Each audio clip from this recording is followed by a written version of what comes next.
Welcome to the Mirage Sports Bar Live. We are live with the next Grudge match. Today it's Jamos, Purtill versus Truman, McElroy. They're playing in Race to 15, 8-ball, BCA rules, alternate breaks. They're using Aramith balls and Diamond racks. No modifications to the BCA rules today. Shawn Ford is in the booth with me. Thanks for joining me in the booth again. Hello, thanks for having me again. And Ben McGowan is our ref and racker today. This is his first Grudge match that he's reffing and racking for us. And we are about to get started.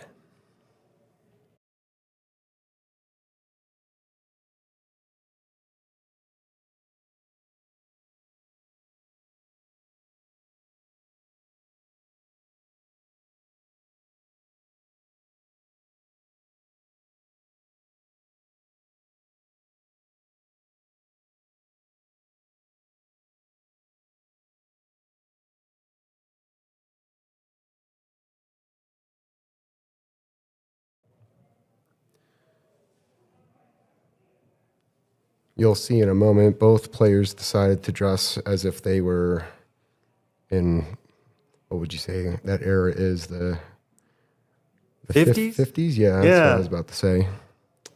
They are all dappered up. Truman, much more than Jamos. Jamos wins the lag.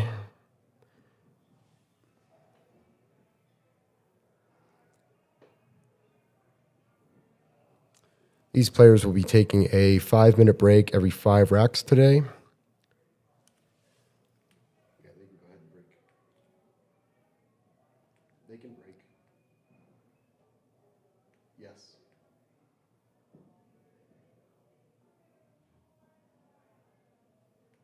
Yes, they can break.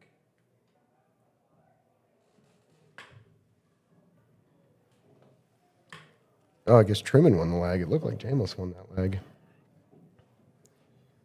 Well, we should be in for a real treat tonight. Both of these guys are great shooters and great human beings. So I'm really looking forward to see how this one goes down. And oh no, disaster strikes on the break. Scratch, Truman. Ball in hand over to Jamos.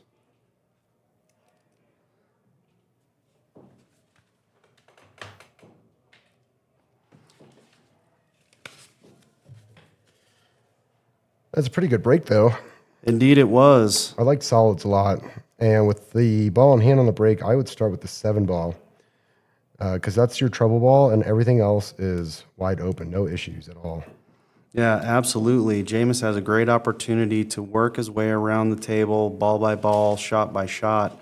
And this looks like there is a run out here.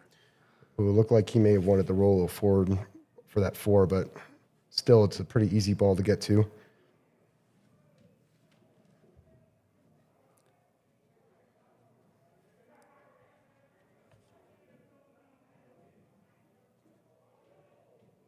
Easy shot on that 3-ball, left himself a couple options. I'd expect him to take the 1 here. Yeah, just take the 1 center ball, nice and easy, get you up on the 2. No problem bumping the 10 there, still gets him on the 2 and ties up Truman's balls. Now for this shot, I would want to draw back. He's probably looking for a bridge. Yep. You would want to get on the 6-ball next, if you can.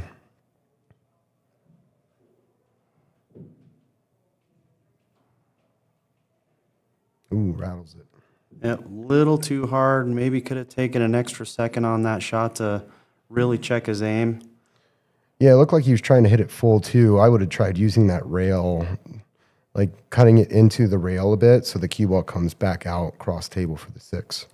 Yeah, that would have helped with the shape on the 6 a little bit better, so you had a straighter in shot, and then you had some different decisions on the 5 and the 4 coming back on the other side of the table. Starts off with the 9-ball. Good choice. Shooting over a ball here a little bit. I think he overplayed that just a little because he probably would have been better getting on the 11 with the 4 sitting there. Yeah, that's a good point, but I still think he can make this one work. There were a couple options based on where his leave went to. Now he's looking at the 13. He's got a good breakout opportunity here if he puts top left on it. Well, not quite top, more center. Oh, did he get it? Just missed it. Just missed it. Now he's in a little bit of trouble here because Jamos has two pockets that he has balls in front of, with the other two balls not that difficult to get on. You know, he may as well try to play this 3-ball combo and see if the 12 clips off that 2 and goes in. Yeah, he might be able to get a little help if he decides to go that direction. That's a tough shot anyway you slice it, though. Triple combos. So he's calling safe. Maybe he's just going to tie up the 4. Oh, no, that made it a lot easier for Jamos to get out. Both these players are APA 6s, so I don't see why Jamos would not get out from here. Yeah, pretty straightforward pattern. 1 ball, 6 ball, 2 ball, 4 ball. Just want to play stop shot. If not, just roll this forward just a little bit. Ooh, draws back. Ooh. Well, A little too much heat on that one. He's got an insurance ball there with the 4, but he's queuing over the 15. Does not make this easy.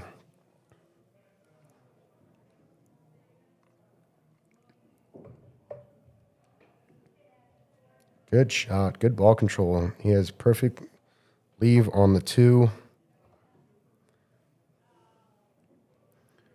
Just has to hit this nice and easy. Oh, he overhit that. He's going to have to play this on the side, it looks like. Not a bad leave, but still, in my opinion, overhit it. Likely a little nerves on this first rack between both players.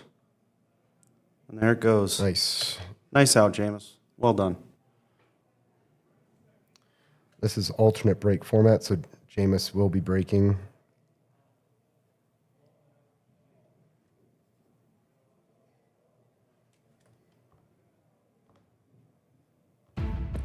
If you're interested in playing a grudge match, there are a few requirements. Minimum race to 10, no handicaps, minimum of $250 per player with a 10% streaming fee, which will turn into a $50 flat fee come October. Mandatory intermissions, which options will be given during negotiations of your match.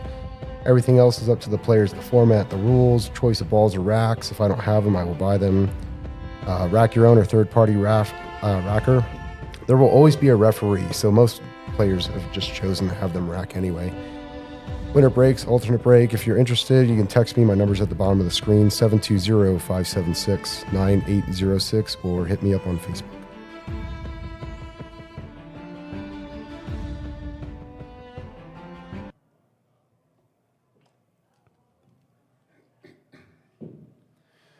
So I'm in the room with Jamos a lot, and I've never actually seen him play until now. So this is the first time I get to see him play. I've seen Truman play several times. Gotcha. Okay, I've had the opportunity to play against Jamos in a variety of formats, both BCA and APA out of different pool halls over the years. And so it's fun to see him come down, and Truman as well, and put it all out on the table in this grudge match tonight. Yeah, this one's been in the works since about January. We had to move the date a couple of times, but we are finally here. Nice. That was a good ball to start with. If he could slide over and get on that 15, it'd probably be the best. Yep, just like that. Perfect. A little help with the 1 to slow down the cue ball. Well, he can now put top on this, and top will run into the 3, breaking these up. Yep. Or just center. Great shot. That 14's in a bad spot, though, so he would have to, from this angle, looks like he's going to have to try to stun that back. Maybe rub the 4, play the 12 down just to nick the 14. Ooh, no, I don't like that. Yeah, that one drew straight back. Now he's going to have to try and kick to hit something. 14 is off the rail. I don't believe either one of these players knows how to jump or is comfortable jumping. I'm not entirely sure. Yeah, I'm not either as well, but this could be a great jump shot opportunity over the 5 ball into the 12 there up in the corner, and then 14 in the side off the 2 ball. So he's going to go for a masse shot here around the 5. That was a really great attempt. That 7 ball there made that a lot harder. Well, there's not really a dress code to the grudge match, JJ, but these two decided that they wanted to dapper up today.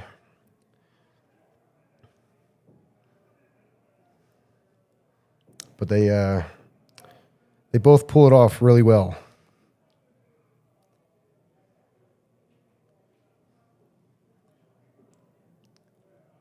All right, here goes Truman. A little bit of work to do, but not unreasonable to see him run this out, given his skill level and ability. Yeah, everything's laying pretty well here. No problems.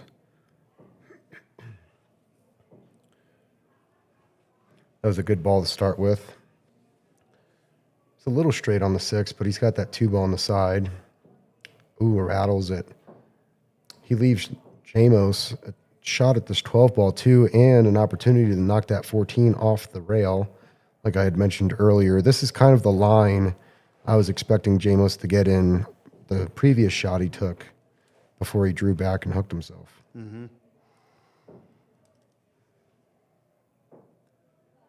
Ooh, overcut it. Doesn't really leave Truman a whole lot to shoot at here.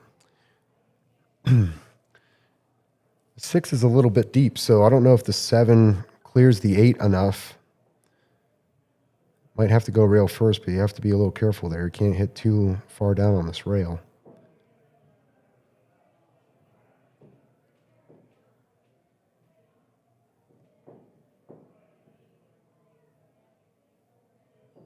Oh, looks like he's going to play the 1.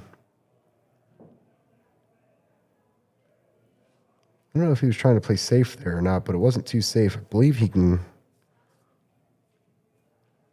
That's a little tricky. Yeah, a little bit of left English on that shot would have pulled the cue ball closer to the long rail, giving him, or giving Jamos rather, less of a look at either of his other balls on the table. So he's calling the 12. He must see the full ball. Oh, no, he clipped the 7. Uh-oh. Ball in hand, going the other direction. Cue ball was spinning. Maybe it looked like he may have put English on that ball. Try to squirt it around the 7. All right, so Truman has ball in hand. Again, there's no problem here. So I think he was just too straight on that 6 and tried to like cheat the pocket, get shape the last time. So I don't foresee him not getting out from here.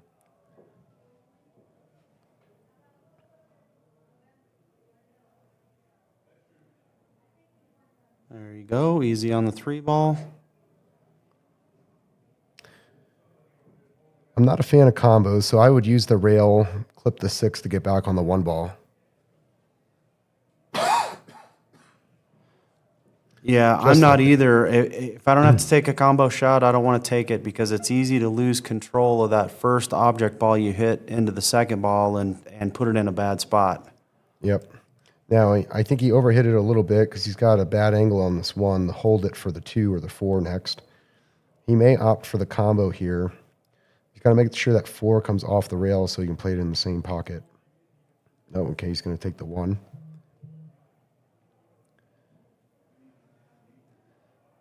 This is probably the right shot. It's just going to be a lot harder to hold. Good shot, center of the pocket. Well done. Great ball control there. Nice stop shot to try to wrap this up. Rolls forward a little bit instead. I would have chosen the stop shot because then I can use the rail to pull it back for the 8. Yep. He's probably going to play this 8 up in the corner. Ooh, that's a bad spot. He'll have to draw out of this if he wants to avoid scratching on the side. Or possibly even the corner if he chooses to shoot it in the side. Side pocket, he's calling.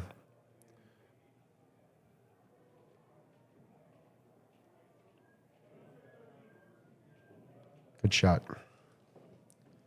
Good shot, Truman. Nice out. Tied up 1-1, Truman's break.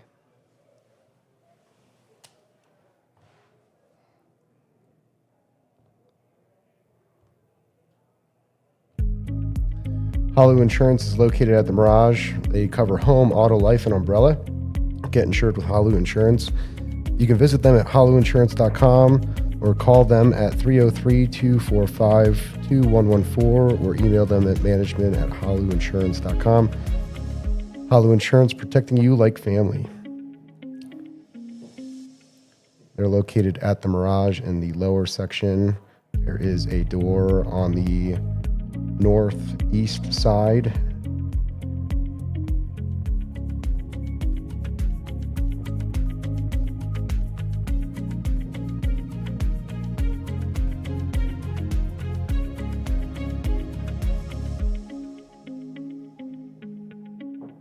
Well, through the first two racks, this has been a lot of fun to watch. Both players have gotten up to the table and had their decisions ready to go, and so the games have gone fairly quickly, all things considered. There hasn't been too much second guessing or standing up and taking another look. It's just get down and shoot.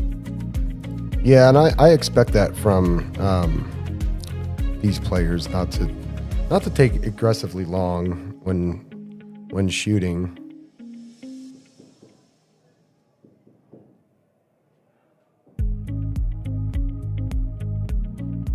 Just waiting on the rack. Looking good.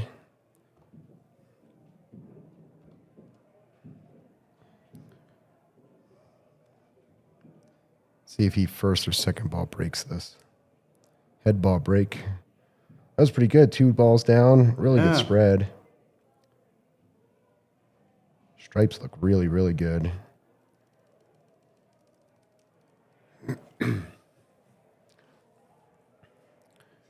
Yeah, that 6 ball makes the solids tough. Even the 2 up on the short rail.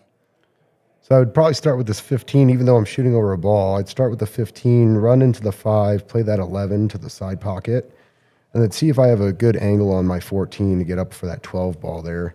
So he's going to play the 14 first. I just think it's going to be maybe a little bit harder to get on the 15 unless you play it all the way down to the opposite corner. Yeah, it looks like he got a little straighter on the 12 ball than he anticipated, but you can still play that with a little bit left to get up table. Yeah, see now he just tied up that ball, which isn't too good. I think he was meaning to go around the 15 versus nick it, but that happens sometimes.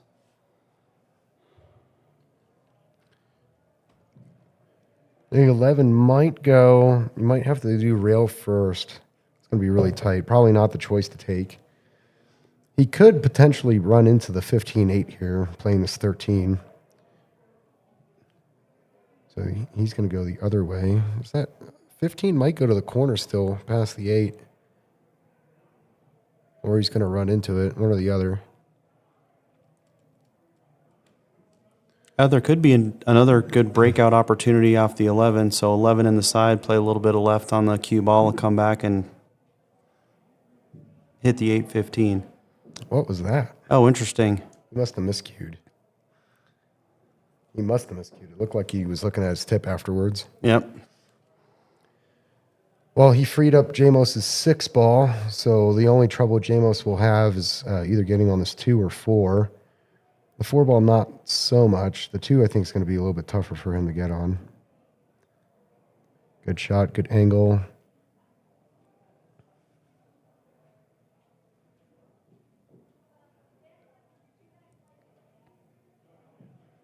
Ooh, I feel like he may have rushed that a little bit. Didn't give Truman anything really good to shoot at here, though. And there's not much of a safety I can see either. Yeah, that one was a bit of a happy accident where I think he was smelling the blood in the water a little bit and looking at a potential run out there and just got a little excited. Right. If you want to be really aggressive, he could try to cut this 9 over to this corner here. And then your cue ball would probably hit the 10. If not, you're going to come up here and not really have much of a shot because you're thinning this so much that your cue ball is just going to keep traveling and traveling. Right. You might get lucky and get up and be able to play that 11 on the other side, but we'll see here. Again, I don't see any safeties that he could really play, so you may as well just go for it. Yeah, for me, on those super thin cuts, I tend to really send the cue ball and then lose cue ball control. And so I don't like taking those shots too often in my own game. He's going for the safety here. So that wasn't too bad. The 4 goes in the side. I mean, it's a tough shot for sure, but if he makes this 4 in the side, he's going to get shape on this 5 and then use the 6 to get back down for the 2 ball. Getting on the 8's going to be a little bit difficult, but we'll see if he can even make it that far. This first shot's going to really determine whether or not he may run this rack out. Yeah, added difficulty with cue ball being on the short rail. Looks like it's frozen. Yeah, it does look like it's frozen. He has to put top on this and make sure that he doesn't miss cue.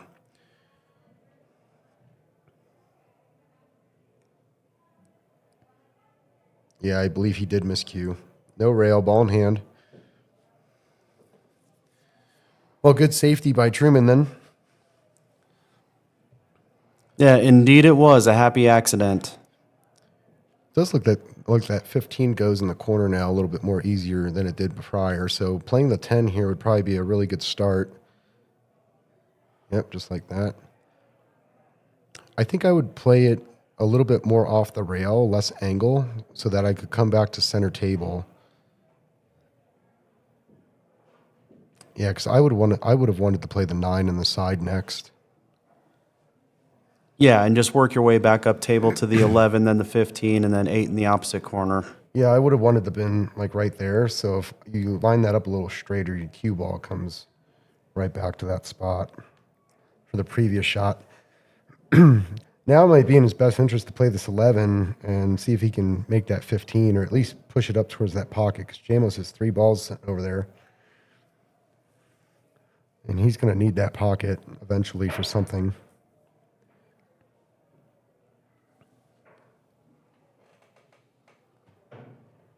Yeah, Truman's going for the 11 in the corner. He probably needs to jack up on the cue ball a little bit to try and hold that cue ball for the shot on the 15.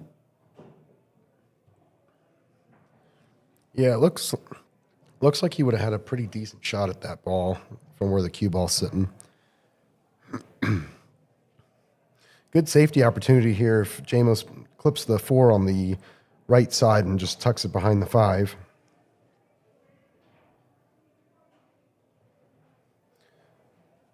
Looks like he's going to play safe and just move this 2 off the short rail, which is also not that bad of an idea. The short rail is not a good spot for any ball. Unfortunately, that double kiss there on the 2 leaves Truman a cut on this 11 that could break this ball out for him.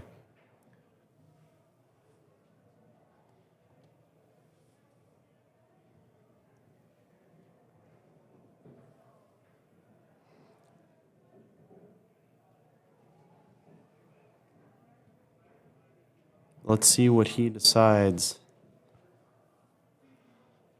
Looks like he's going to hit the 15, actually.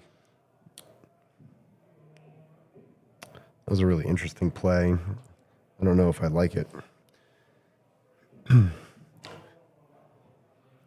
6 ball's definitely cuttable, and hitting it so thin, you're going to run into the 4, which will break everything out for Jamos, giving him a potential to finish this rack. Oh, he's going to go for the 4.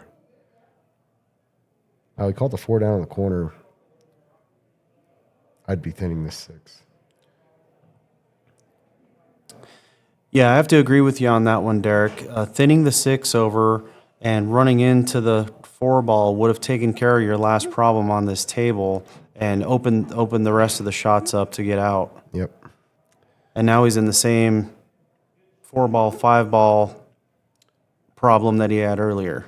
Yeah, it's not too bad, but it definitely would have been better to not have it come back up table.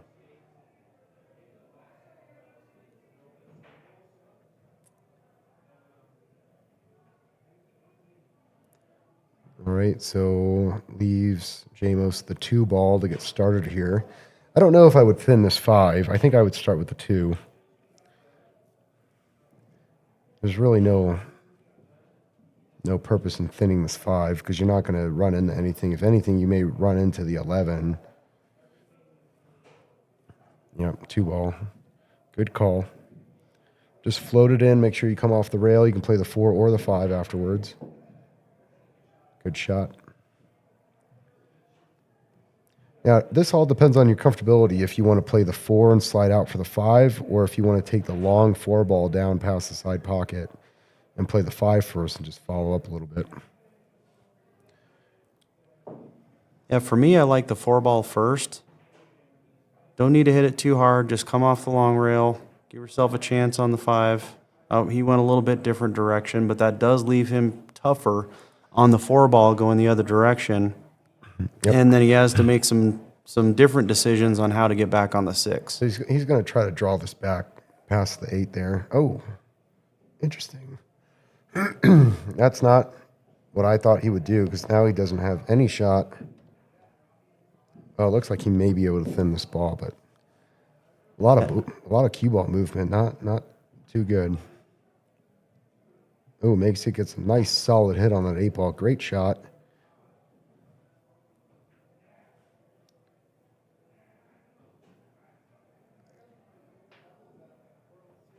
It looks like we may have knocked some chalk into the pocket.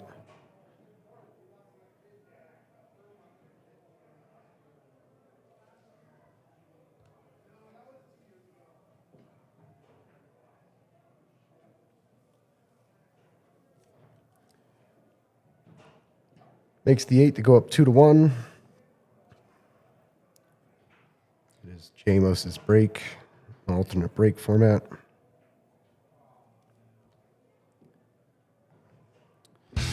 Couple of nice shots on that last rack and a couple of oh-nos as well. Oh, yeah. Garage Graphics LLC apparel. Get your fully custom apparel with Garage Graphics, hats, t-shirts, jerseys. Need a custom piece for your team, brand, or next big idea? Scott Carter has got you covered.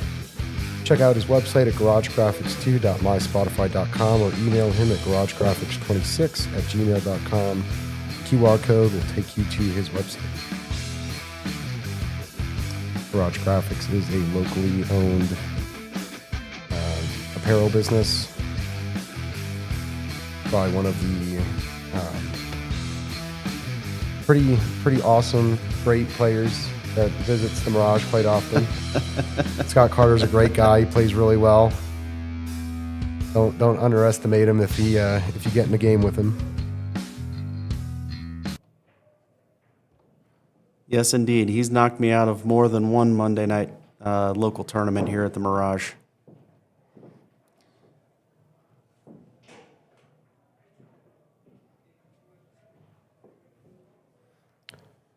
Nice solid break there. Really good spread. Did he make something? No, we broke dry. Those stripes look really good here. I think I would opt to play that 10 first. The reason I don't like taking this 15 is he's probably going to bump into the 7. Okay, worked out. Not a big fan of bumping balls unless you have to.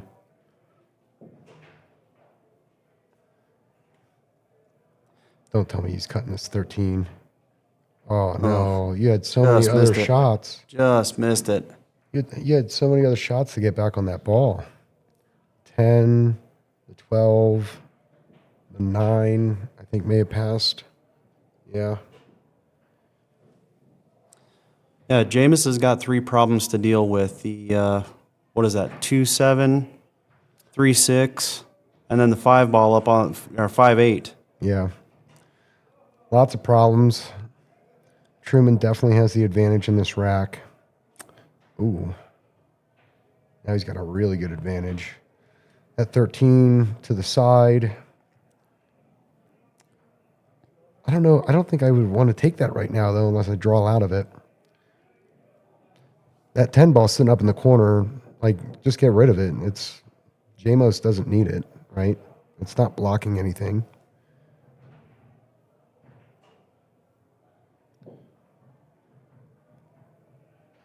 See if he takes the 11 in the side or the 10. Man, he's just letting that 10 ball sit there. Fired that in the side. So does he take the 10 ball now, get the 9, and then deal with the 12, 14? Looks like we're going 14. Oh, he's leaving that ball, that 12 ball down there for the 8. That's what he's doing. I mean, it's not a bad move because it's going to set you up real nice. He just has to make sure that this 9 passes the 12, and I believe it does. Yeah, even from our other angle, it looks like it does. Yep. Ooh, not like that, though.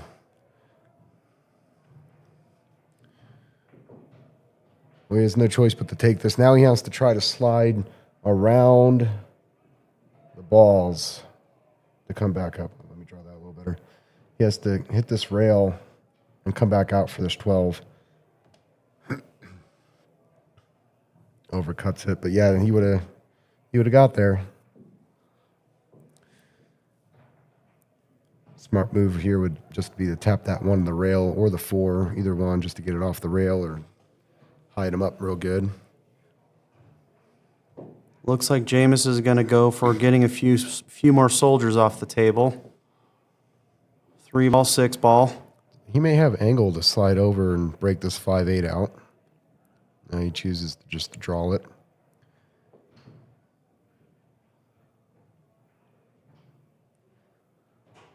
I'd be missing this ball if I was him. Yep, good shot. Yep. Good job on the defense.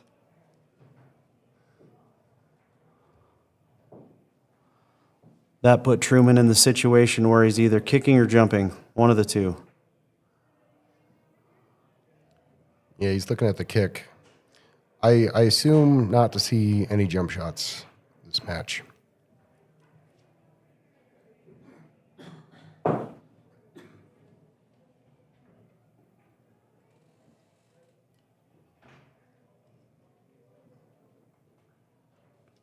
Now, one thing you could do here is you could purposely foul, hit the 1 into the 7, and push that 7 ball down between your 9 and 12, right?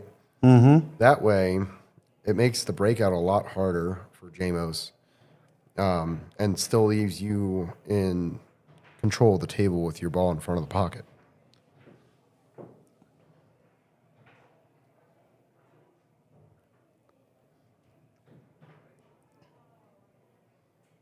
Let's see what Truman does here.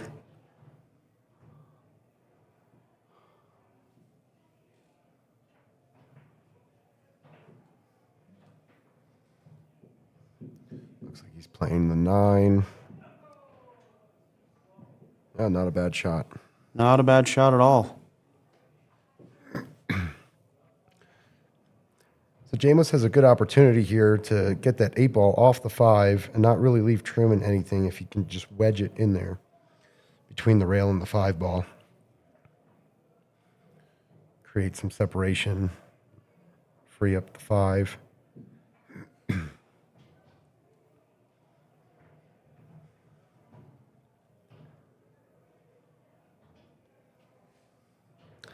Looks like he might be looking at the 7-1 combo, which I would not be a fan of. That's almost like selling out the rack. Yep, that's what he's looking at. Yeah, in this case, if he does indeed miss, then Truman has a couple easy shots, and he's out. And if he makes it, he still has a problem with this 5 over here. That's exactly right. I liked your idea earlier about rolling up on the 5 and trying to wedge the cue ball in there in between. So he makes the 7. He did not call that. His 2 balls saved him from the easy out, but there's still a combo here. And the 1 ball will hold the cue ball for the 12.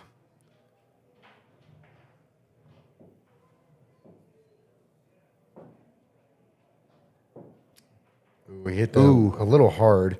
If he would have hit that softer, that 12 would have sat real nice for him.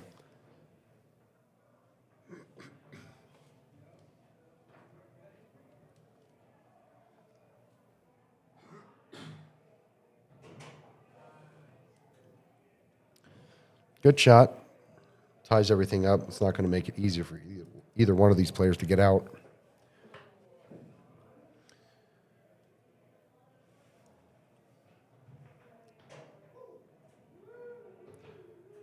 Good shot. He's got a breakout shot now. Not that he really needs to do it, but he can either run into it or get behind it. It's probably better to run into it so that the 8-ball frees itself up as well. And you still have the 4 if you don't have a good shot at the 5. I tried getting behind it. Yeah, 2-way shot. Leaves Truman real tough.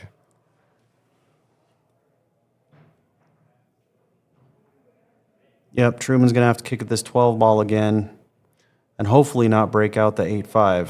Oh.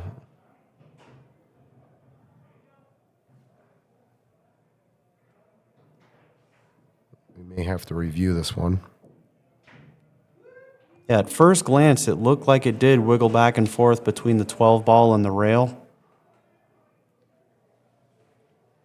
Okay, let me take a look at it. All right, so we're going to review this.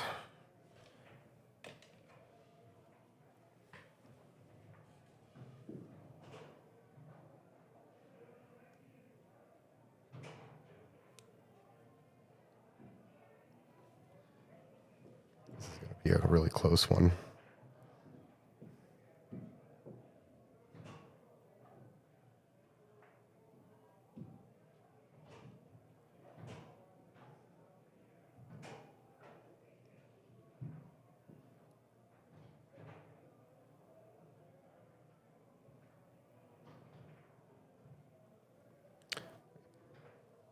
I'm going to let Shawn look at this real quick, and then we'll make a decision.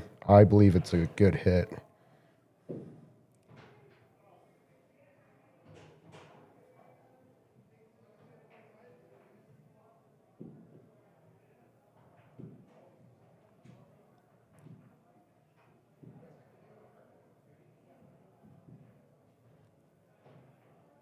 Concur, that's a good hit. It is a good hit.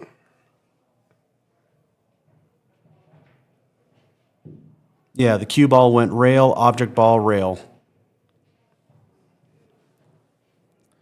So Truman hitting that good really leaves Jamos in a really bad spot here. If Truman gets ball in hand, he can graze the 12 again and really stick it back there and free up the 5 and 8 a little bit, so he has a shot at this 12 the next time he has the ball.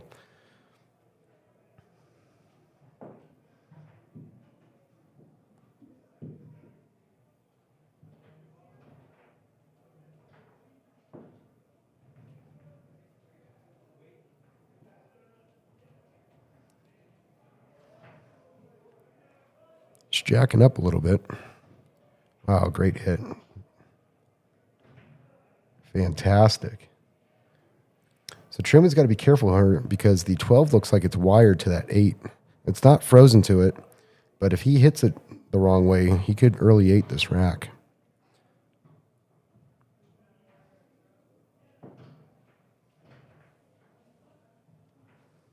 It's really great to see both of these players demonstrating that they can get out of some really sticky situations, and here happens to be another one for Truman to take a jab at. Let's see what he's got. You know what might be a smart play is to play this 2-ball. Play this 2-ball into the rail and have it just tie everything up down there. Take away the 5 to the corner, make the breakout a lot harder. Oh, he just picks up the ball. Okay. I'm not sure if I like that. I can't see if the 5 passes the 12. I don't think it does, but we're about to find out. He'll at least get it towards the pocket and not leave Truman a shot at the 12. Oh, that did go. Okay. Did go. It's just going to be tough to get that 8-ball out. See another safety coming up here pretty soon.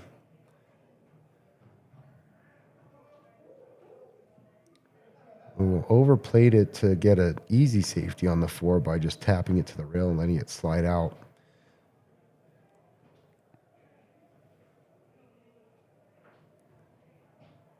He went for it. I feel like he rushed it. Not that he had a shot on the 8 anyway. Blocks the bank shot for Truman to the corner, though. I may as well just give him the ball again.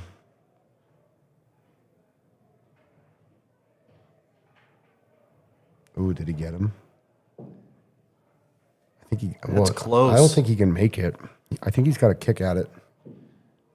Oh, but Jamos likes to masse here. He's probably going to jack up real good on this ball.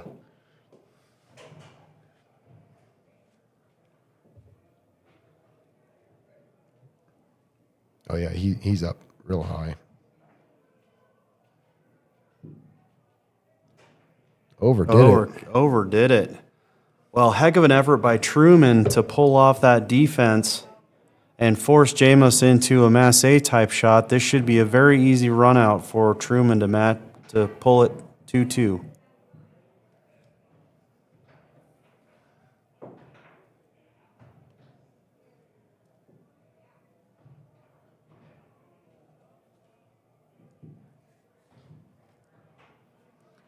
Yep, ties it up 2-2. It is Truman's break. This will be the last rack before the first 5-minute break.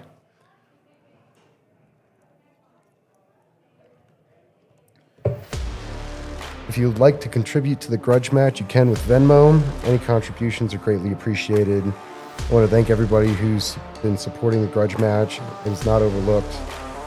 I really appreciate all the support from all the local pool players around here. It's been great. I love doing this. Yeah, a lot of people have been getting involved. I was talking to Eugene Min last night. He seems like he would like to commentate a match coming up soon if possible.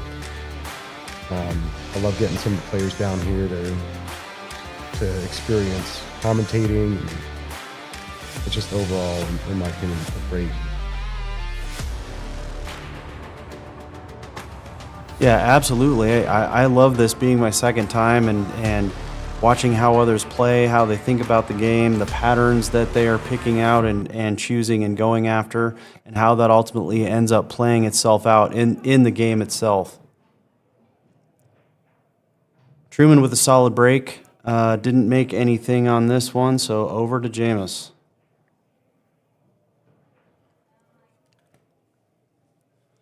Nothing really good here to start with, it looks like.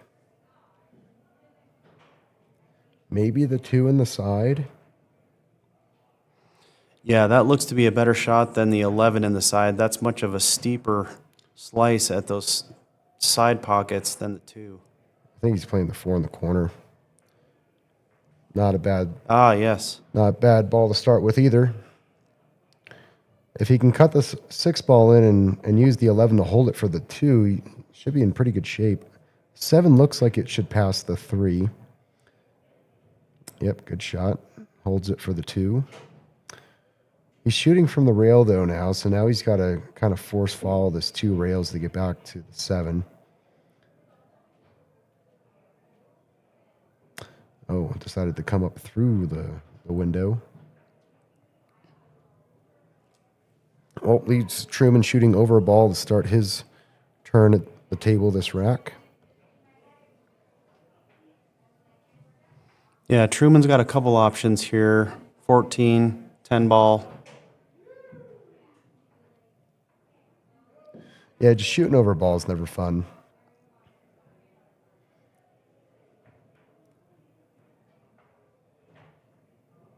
Great shot.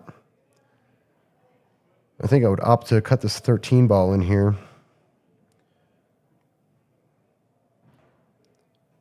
Bump the 9 a little bit, have a shot at the 15 afterwards. Oh, played the 9 straight through the window. Okay. Okay. Do that too.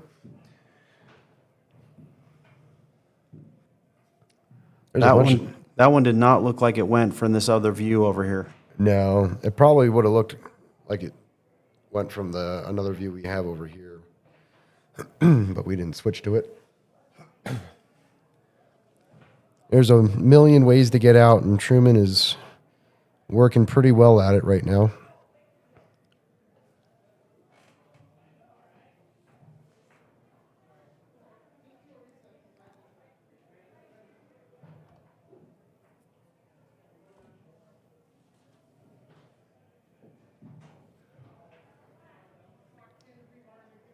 don't like shooting this 10 past the side pocket, but he might have to just slow roll this up.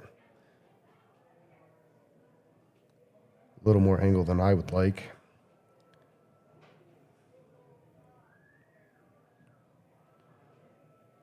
Yeah, now Truman's got some decisions to make on what to shoot next, because each one of these balls doesn't leave you very good for any of the other ones.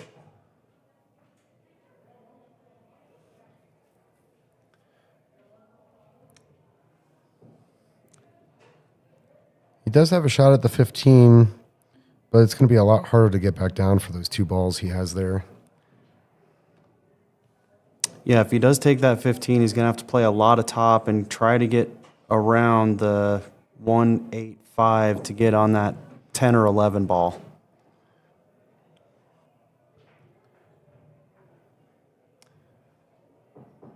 He's taking his time, which is good to see because a lot of players don't take their time. They kind of just pick something and go with it. He's going to cut this 11 in.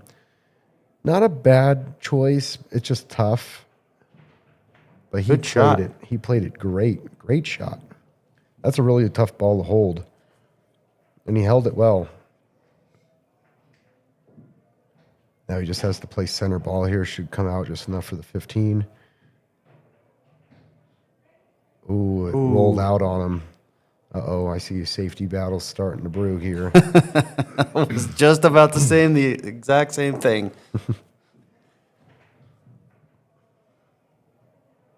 You know, he may want to take this 210 now, actually, because if he plays the 210 and his cue ball comes up here, right, then he's blocking the 15. As long as he keeps the 1 ball there, I would try to keep the 1 and the 5. So play the 7, then play this 2, and use that wall of balls there.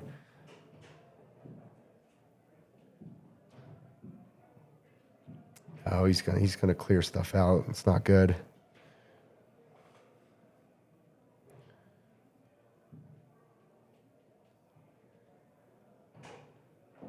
Good shot making so far, but I don't think they're thinking as far ahead in the rack to really play it as like a real strategic game here. Oh, look at this. Oh, pops the 10 out. He's just got to draw back a little bit, and he should be fine. That should be just enough. That should work.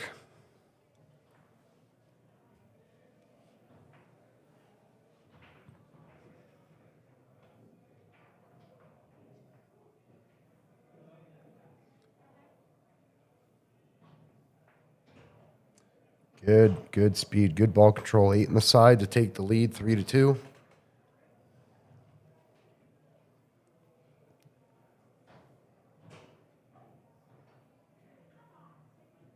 Oh, no. You know, after I had said play the 8 in the side, it's probably the easier shot, but that pocket down there in the corner is so big with the balls next to it that may have been the safer shot to take.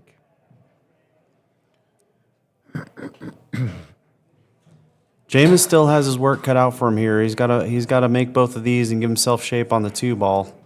Yeah, he's just fine. Nice center ball. Should come up to the second diamond with the cue ball. Leave himself straight in for the 8. Rolled a little far. Almost missed it, actually.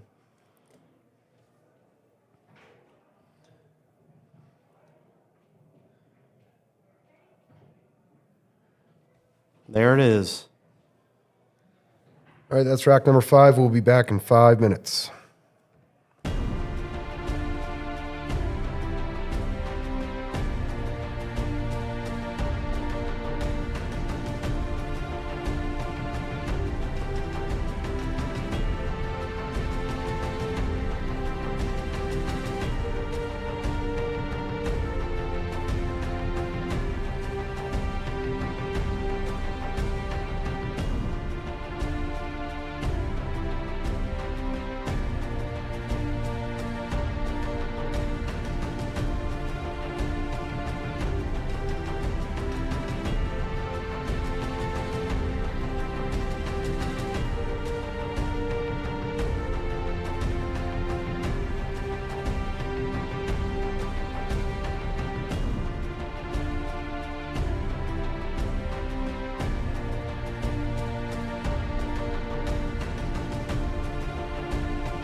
All right, we are back. Jamos is up 3-2. It is his break, rack number 6. As a reminder, this is alternate break format, BCA, no modifications, race to 15. Both players are representing the Mirage today.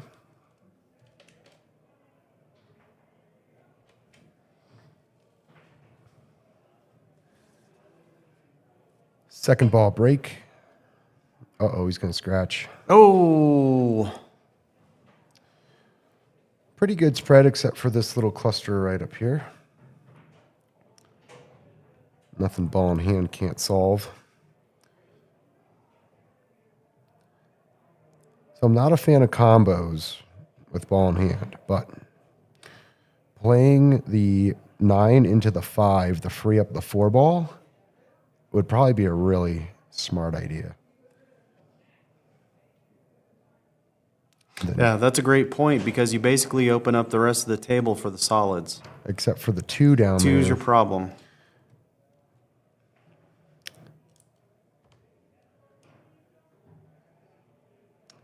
Unless he takes stripes, but man, it's you got the 1-3 blocking the 13 down there. And then the 15-9 doesn't really have a pocket to go to either.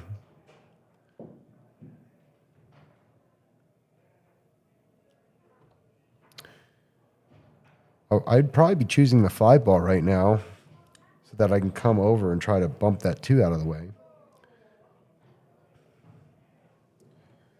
I can see it a little better from here. Yeah. Not that he's going to play it, but playing that 5 to the corner and your cue ball comes down. Now, you got to be a little careful because that 8's sitting right in the side, but you want to get that 2 off the rail sooner rather than later.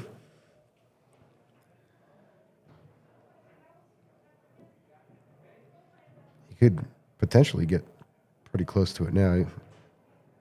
That 8 ball's scary, though. That 8 ball's scary. Oh, that was scary.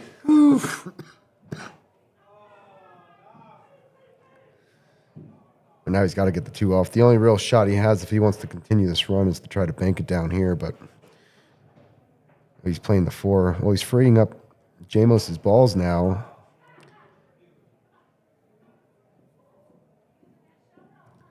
Yeah, he's got to find a way to get that 2 out of there. That actually ended up being a really good shot. That 13. It goes off the 8 to the side. Then that 8's going to roll up and stick on the 2.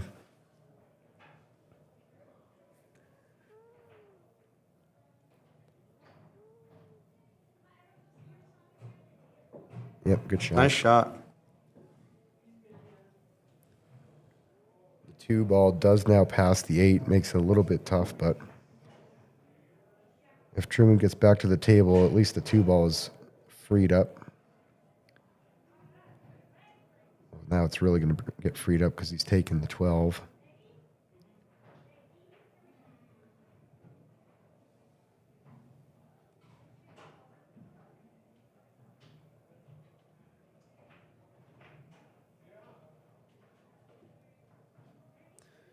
I like taking the 9.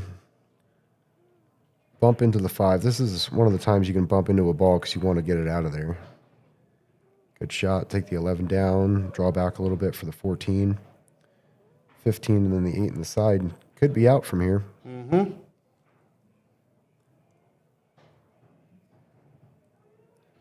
What? Why would you cut this and run around the table? Ooh. Yeah, I'm scratching my head on that one too. You got lucky with the leave though, looks like. Looks like there is a lane. Yeah, he's got to play the 2. Yep. That's the only ball he can see without kicking. So Jamos gets a pretty lucky leave there. Doesn't leave Truman anything real good to shoot at. Expect to see Jamos back at the table after this shot with probably a really good shot at something, whether it be the 11, 14, or 15. Truman probably should think about moving this 8 onto the 2 ball and just tying these up against the rail. That way it forces Jamos to take the ball in hand and play the breakout. and then you never know where the balls are going to go.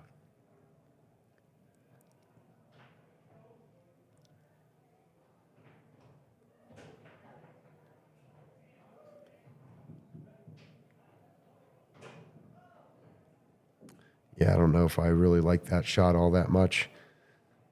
Does look like he blocks the 14 from the corner. But if you play this 11, you're going to run past that ball. He's not playing the 11, but if you play this 11 to the side, your cue ball comes up this way. Yeah, he's taking harder shots. They're working out for him, though. I mean, Truman now has a ball block in the pocket he needs. He's going to have to play this 2 to the corner over here. And that cue ball put enough spin on it to come up and knock some of these out. Yeah, that's really the only option he's got there.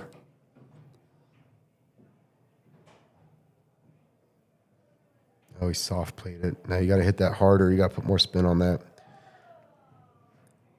Now he's really in a jam. There's really no safety here because even if you play and tuck it up on the 15, he's got the 14 to the side. Yeah, he didn't quite get there. So Jamos will probably play the 15, slide over for the 11 or the 14. Now, if he did get it wedged in there, Jamos still had the 14 to the side. Yeah, it's a hard shot, but good ball control. Very good ball control.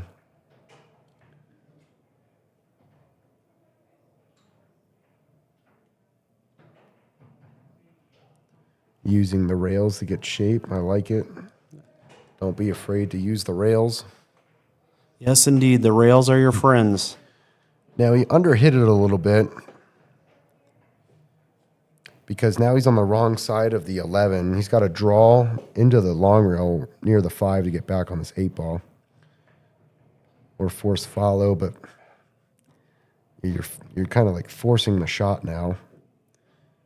Giving Truman another opportunity to take control of this rack. It's not going to be easy, though. You may want to draw into this 5, play the 4 with some draw, just nick that 5, get it off the rail. He soft played it. See, now what are you really going to do?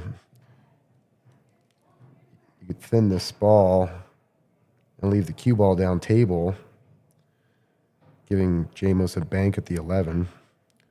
5 is off the rail.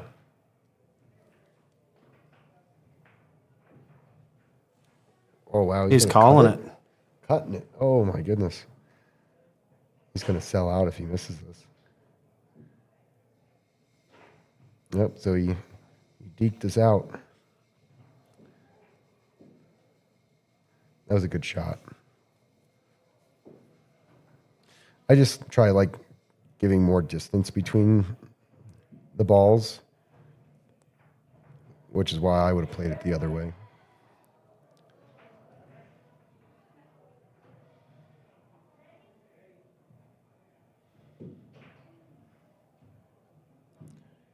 Jamos with the attempt of the hero shot there. Now Truman's got another opportunity, but the 11 ball now does cover up the corner. I don't know if we can squeak the 8 ball in there or not.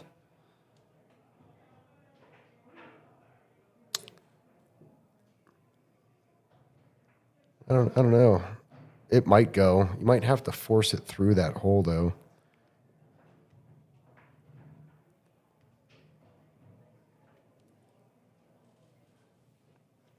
Other option is to play a lot of top, 5 ball in the corner, hit the short rail, and come all the way back to the other short rail and shoot it the other direction. Yeah, that's what I was just thinking. If you force follow this, the cue ball should hit it right about here and then come up for the ball. Oh, no. Scratch.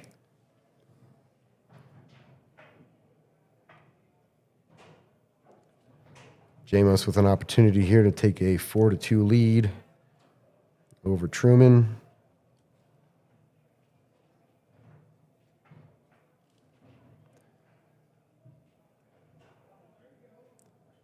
I think I play this in the corner. I think I play this 11 just straight on the 8 for the corner. Yep. Not try to play it for the side. He got on it good. The corner's a lot bigger than the side from that angle. All right, makes it 4-2. It is Truman's break in rack number 7.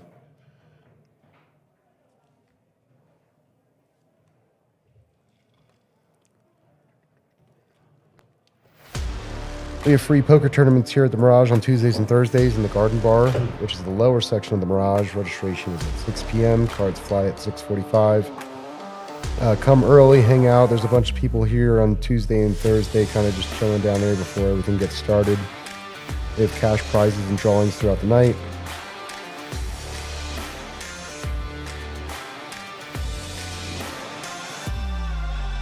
They also have other poker tournaments on weekends sometimes, so you have to check out the Mirage calendar on the website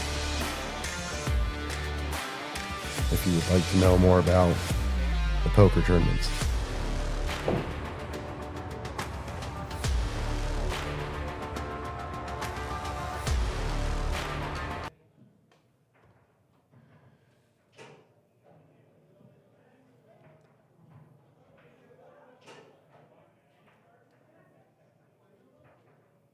All right, Truman the break, 4-2.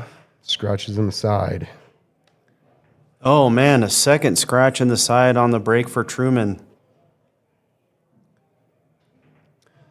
Stripes look really good here. I would probably start with this 15 in the side pocket and then play the 9. Roll up, play the 10, 11, 12, 13, and then the 8.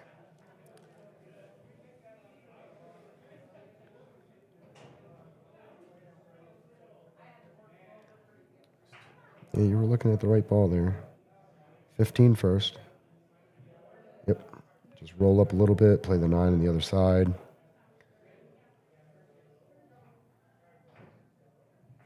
Ooh. Under hit that. Now he's going to roll up towards the 8. He'll still have a shot at the 12 on the side. Still plenty of different options to run this rack out. Yeah, overplayed that too. Should have the 13. Oh, he's playing the 11. I don't think he has enough to hit that 13. Good shot.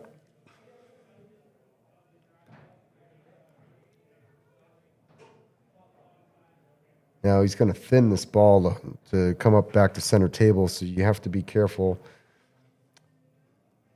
Now he's going to 12. Man, he's not taking the pattern I would play here at all. About to hook himself.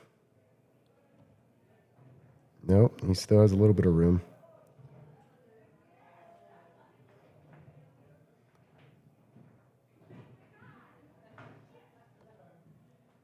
Perfect. Wow.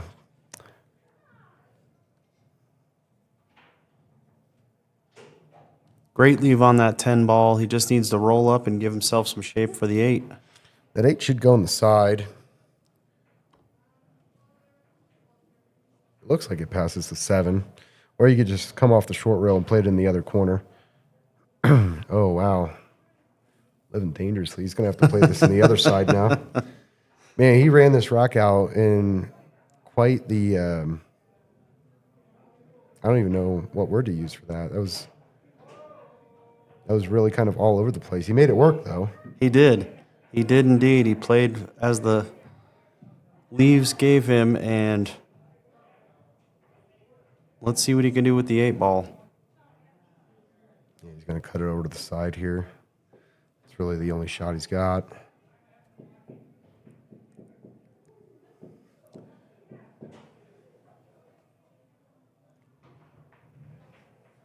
Nope, overshot it. I was a little bit worried about the scratch up in the corner by the 5 had he actually made that. He didn't leave Truman too much to start here. There's a safety. He could bump into this 2 and leave the cue ball about right here. But if he hits it too hard, he's going to give Jamos the game with the 8 up in the corner. Or he could just thin the 5, send the cue ball up table near the 4. Through that, he could thin it up this way. And not really leave Jamos a shot at the 8 either. Oh, I don't really like that. Takes the bank away, but the cut looks like it's there. It's just a pretty tough cut.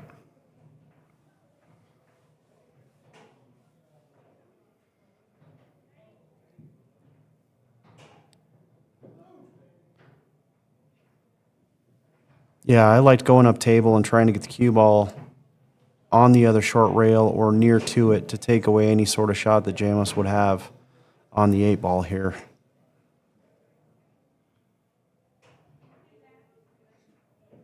Yeah, it's going to be a tough shot. Very makeable, though. Look at that. Look at that. Wow. Beautiful. Jamos starting to show some separation here. Yep. Pulling ahead 5-2. 5-2 lead, and it's Jamos's break.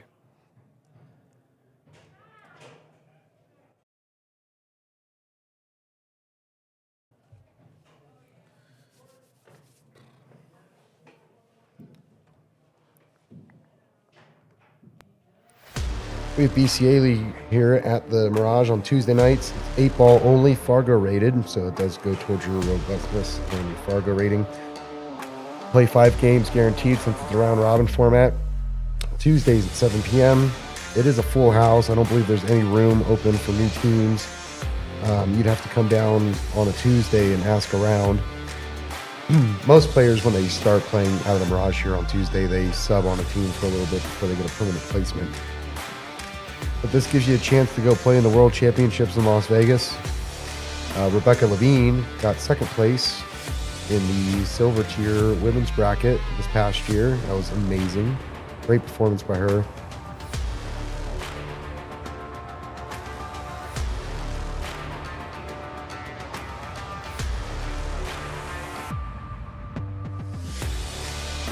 Rebecca Levine's actually going to be playing a grudge match here on August 1st against Austin Bloomer, who's here watching in person today, supporting both Truman and Jamos. Probably more so Truman since he's on a team with him.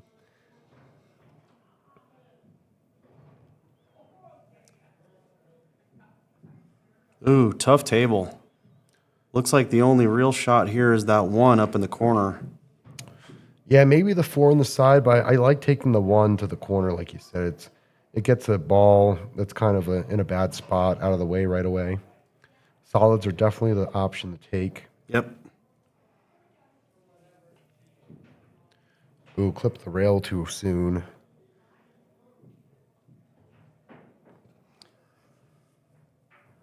Still open table. Again, solids are the ball to take. Truman giving up the better of the 2 sets here. Could put Jamos up 6-2.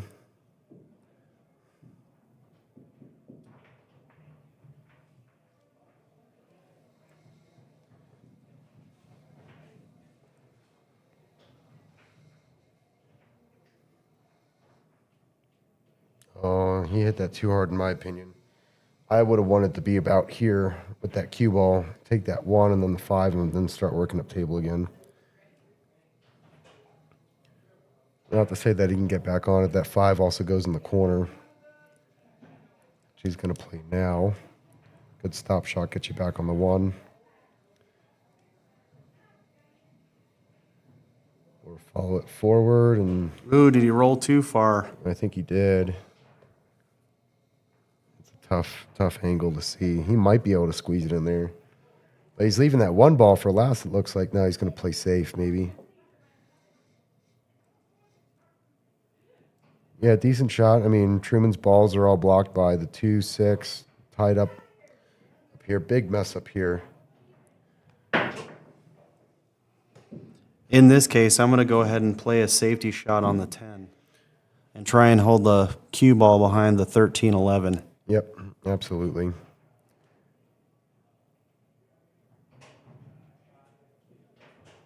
Well, he plays the 13 to get it out of there, which is also a good shot.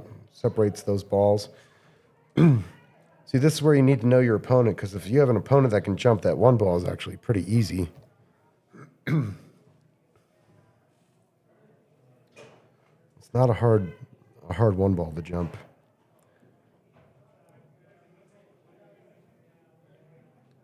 I expect Jamos to go one rail,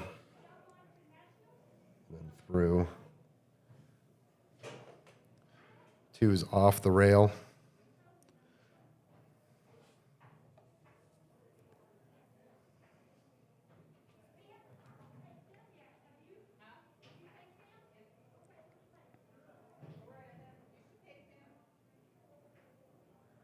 He's going to come It's up the short. 9.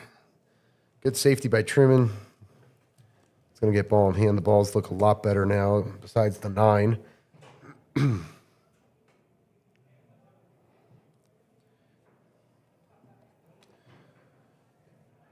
Yeah, lots of opportunity here for Truman to get some of these soldiers off the table and work your way around. You know, it wouldn't be a bad shot to play the 11 into the 6 with a stop shot to hold it behind the 15 again, make him kick at the 2. Yeah. Because then you take over the pocket with the 11, and then the 9 now is freed up.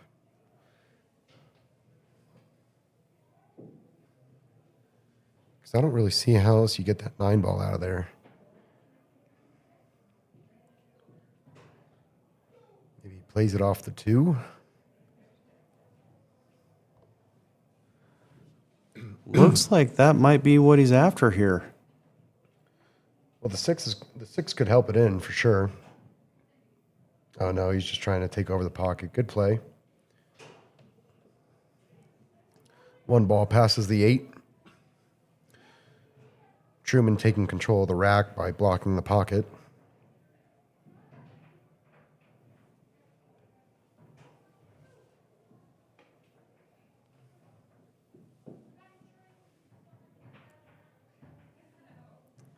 Awkward bridge control there. Good shot. So it looks like he has enough room to clip the 6 a little bit and roll it behind that 9 ball.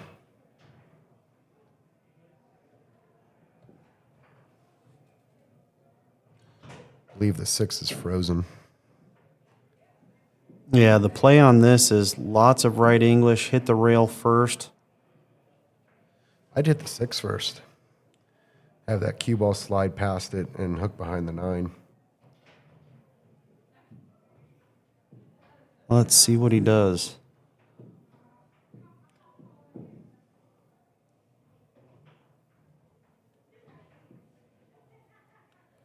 He's taking his time, which is good. This is what a lot of lower ranked players don't do, right? They rush it too much. Which we have seen on a couple of shots from both of these players today in this match. It's always good to take that extra step, extra breath, having a jump back up, take another look at it. All right, so he decided to try to play this ball in hand. He decided to try to play rail first with a lot of right-hand English there to try to throw the 6 over. But the problem with that is the 9 is still there. So what are you going to do with the 2 afterwards?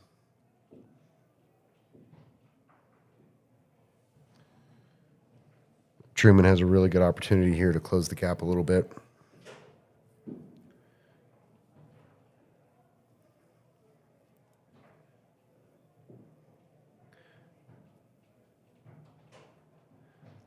I think I would have started with the 14, but let's see how he plays this out. Taking the 9, then the 11 last to get back on the 8 would be how I would try to play this out.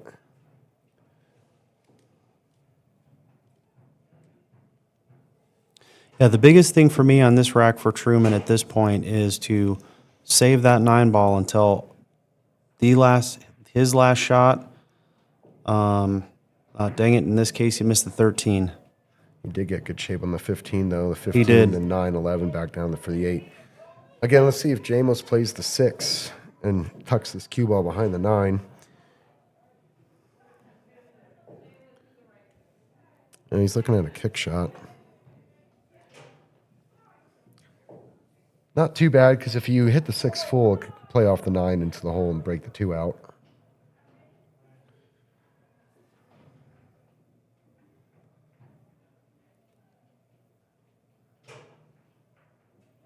That is a tough shot, though, especially with the 11 right there. Ooh, hits the 9, fouls. Now it really opens up the table for Truman.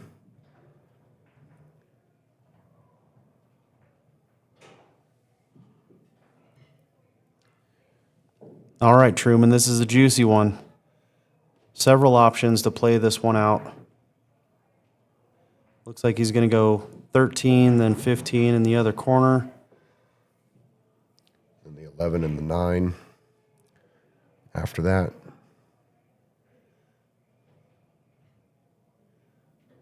Good shot. All you want to do is not get straight on the 9 ball.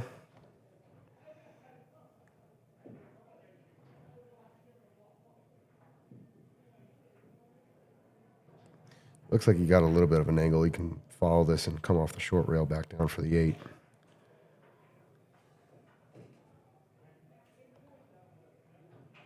Oh, actually, it looks like he did get straight.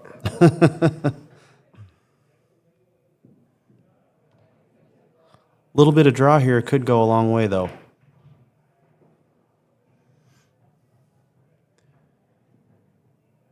All right, he's going to play it safe and take the longer shot at the 8 ball.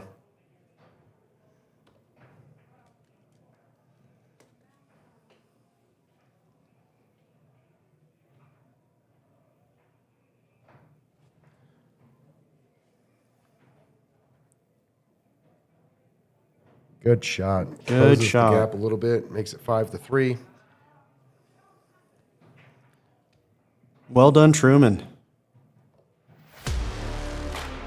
Jamos plays with a McDermott.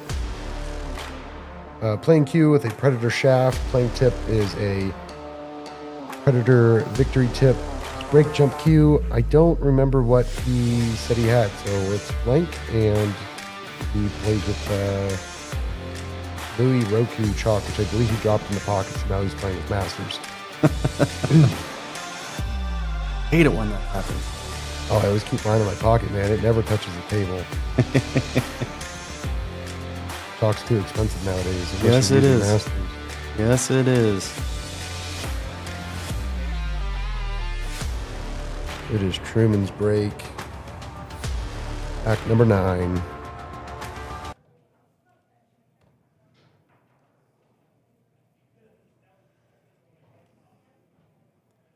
Two in the side, 14 in the corner. Really good spread. Truman did a great job keeping the cue ball on the table this time around. I think he took a little bit of heat off the break itself.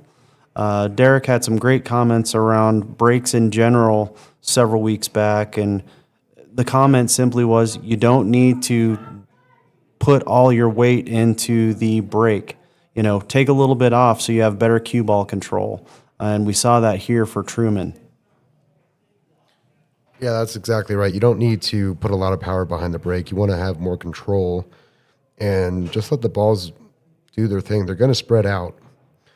The harder you hit it, the more likely the energy doesn't transfer through the rack as well. It's more so a follow-through than hitting it hard.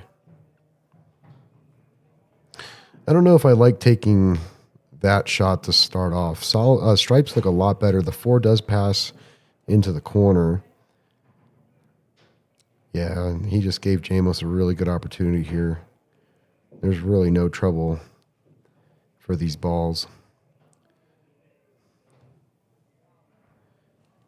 If he can get down table for the 10, I would expect him to get out from here.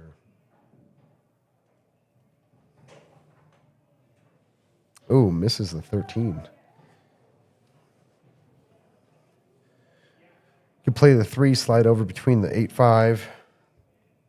So if you play this with just like a stun shot, the stun shot creates this shot where the cue ball straightens out off the rail. He's putting top on it, so he's going to go between the 8-12 Not bad. Leaves himself on the 5. He's going to have to take this 4 ball next, which is going to be a little bit harder to get shape for that 1. Yeah, that'll require a little bit of draw. Nice shot, Truman, on the 5. Truman's a pretty tall guy if you don't know him. So he can reach a lot further than the normal person does.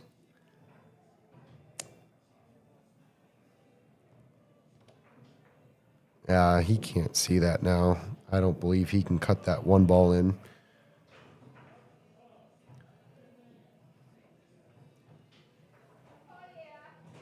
Well, he's going for it. It's probably really, really tight if he can get it. Nice. It was there. Great shot. Good shot. Well, what are you going to do with this 8 ball? The better shot probably is to try to bank this 6 to the corner and let that cue ball come up here. You can either, if you get it there, you can play it in the corner. And if not, your cue ball rolls behind it, and you play it in the side or the other corner.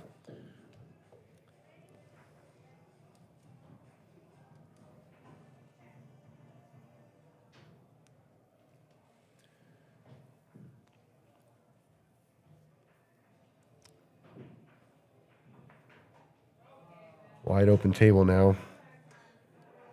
So do you take this 15 first, or do you leave it for a little bit? For me, I'm leaving the 15 right there just in case I get a little excited on one of these other shots. And that's just more of a CYA thing for me and how I'm looking at this game. Mm-hmm. But at the end of the day, you know, this is a fully runnable rack, and you can go just about any direction with it. I like the pattern Jamos is running with. He's going to take the 13 here. I think I like playing the 15 first, just because it looks like it's a little bit harder of a shot to get on later in the rack, because you have to be on that short rail. Slow rolls it for the 10. Now that 6 ball is going to play big, so Jamos needs to make sure he gets well past that and around on the 9. I think he hit it a little bit harder than he wanted to. Yeah, he's still in good shape, because now if he just slow rolls the 9 in pocket, he's going to play safe. Yeah, it's not a bad choice. I would definitely be a little more aggressive here and try to get out.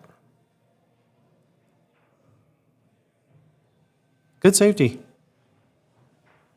Yeah, I'm with you on this one. I think I would have just went ahead and tried to play this one out. 9 ball, 15 ball, 8 ball.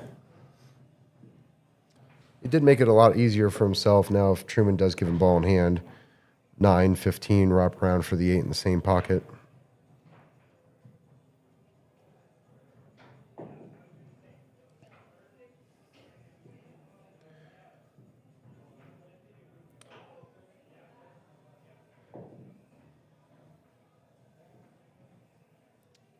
It's going to be a tough shot just to hit it, to be honest.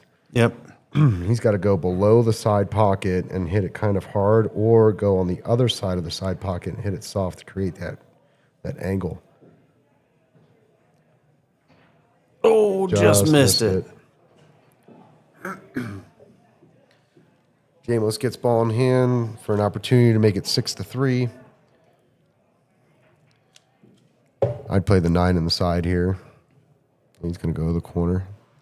I like rolling towards the ball instead of away from it, but it's a pretty routine out for skill level 6.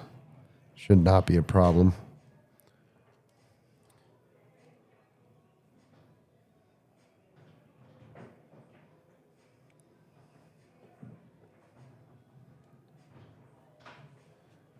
Looks a little straight. I would prefer to be on the rail right here. That way I can create that angle to come around. Agreed. Which you would have achieved naturally taking the 9 ball on the side versus putting it up in the corner. But in that case, he drew the cue ball out of it to get shape on the 8. He made it work. It's in my opinion, it's just a lot harder. Makes it 6-3. It is Jamos' break. This is the final rack before the next break.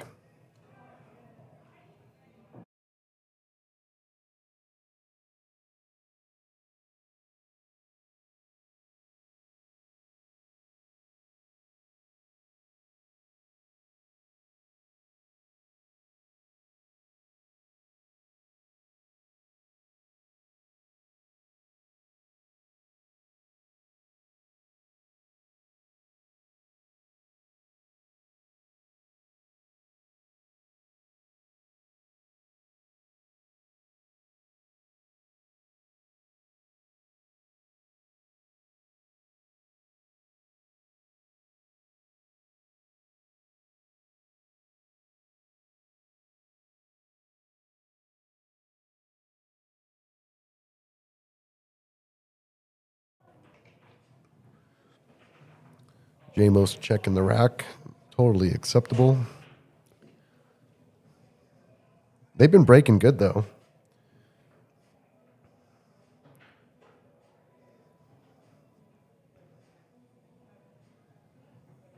Yeah, all the breaks have looked really good. Good spread on all of the balls.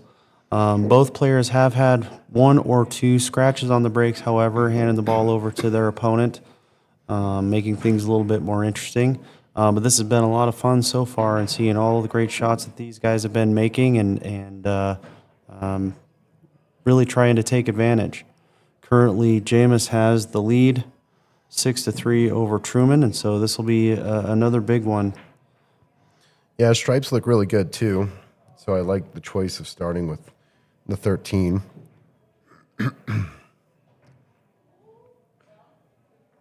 Shooting over a ball here, though, I don't think I would choose this. I think I would shoot the 14. Yeah, I don't agree. I would have taken the 14 first as well in that case, and then come back on the 12, 11. Or 15, excuse me. Drew into it. Got really good shape there. Curious what he's going to do with this 10. I would draw back. I'd play this and draw the cue ball back. So he's going the other way. He's going to have a hard time getting back on this 10 ball. Watch the scratch. That turned into one of those inadvertent defenses on yourself. Right. Looks like he's titty hooked to come up and hit the 9, so he's going to have to try to kick at this 10.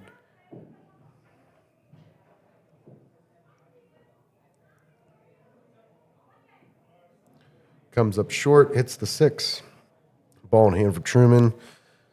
Pretty wide open rack here. I'd start with the 5 to the corner. Over here. Yep. Stop shot, play the 7 to the side, and after that, there's really no trouble because you'll roll down for the 3 or the 1 and be able to really play any pattern you want from there.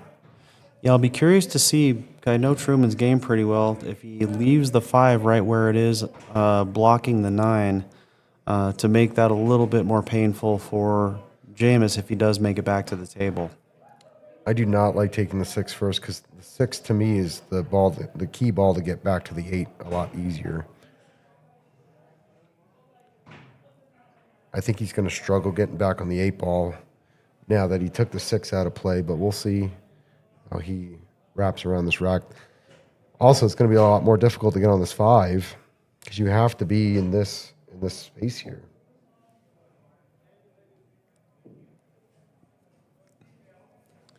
Does the 5 ball go by the 9 in the other corner? I don't believe it does. It looks like it's too close. It's going to fall forward and play one of these balls sitting in front of the side. Got a good opportunity to cut that 3 in and kind of pull that cue ball back this way. Just some low right. Try to get on that 5 ball. Okay, he's going to take the 1. He's going to have to shoot over a ball. Not ideal. Yeah, I don't like this run. Yeah, a little too much power on that last shot. All right, well, let's see if this goes to the corner. He pointed at it. That's really tight. And I think you're going to lose control of your ball. You might get stuck behind the 12. Yep. I think that 8-ball still can cut up into the corner.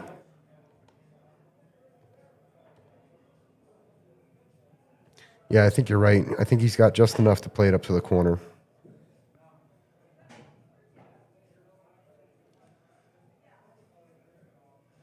Good shot. Excellent shot. All right, we will be back in 5 minutes.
It is 6-4, and it is Truman's break in an alternate break format. Race to 15, BCA rules. Both players are playing great.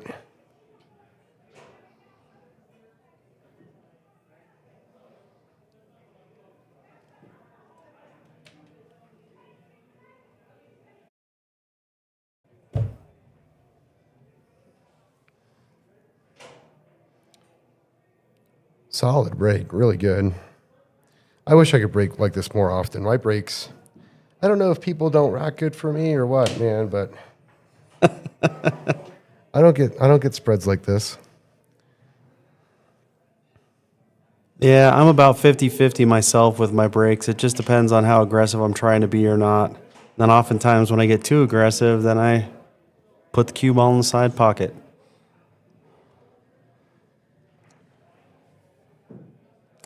I kind of like solids a little bit more here. I'd play that 2 ball, probably bump that 10 to hold it for the 1, and then start running from there. Yeah, Truman did make 2 stripes on the break, but I'm going to have to agree with you on this one. The solids do look like the better option. You got the 5 ball holding the 14-12. Yep.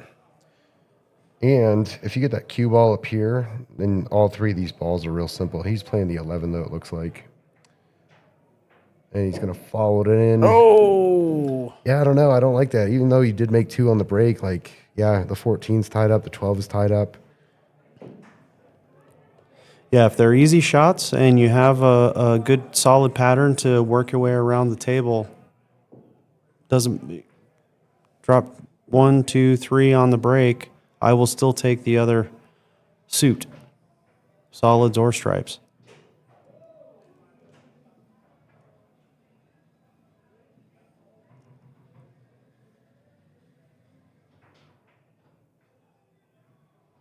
That is one of the great things about playing BCA rules is you do have the option to pick after the break on what you want to take. Yeah, so this is where that 2 ball, like I was saying, play now the 1. He's going to run into the 4, which is not a big deal. He has the 7. I think he's going to take okay. the 6. Interesting. So I like clearing out sections of the table. Unless there's like a clutter. That way I have like a security ball down on the other end. Mm-hmm. But it looks like he's going to make this work. He played that real well. Used the 5 as the key ball for the 8 to play the 8 in the side.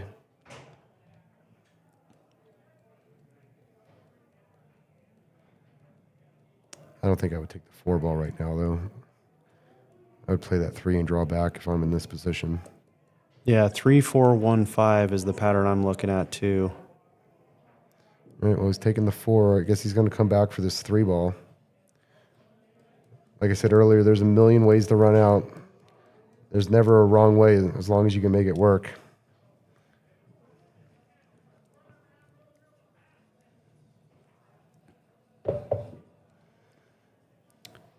All right, now he's got to follow up or draw back for this 5 ball. I'd pull it back a little bit, play that 5. Oh, he played it now? Well, I mean, he got there. Now he's got to draw back for the 8.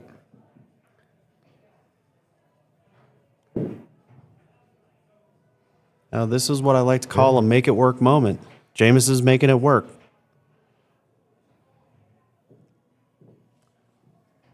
Some really tough patterns, though. Some really, really tough patterns.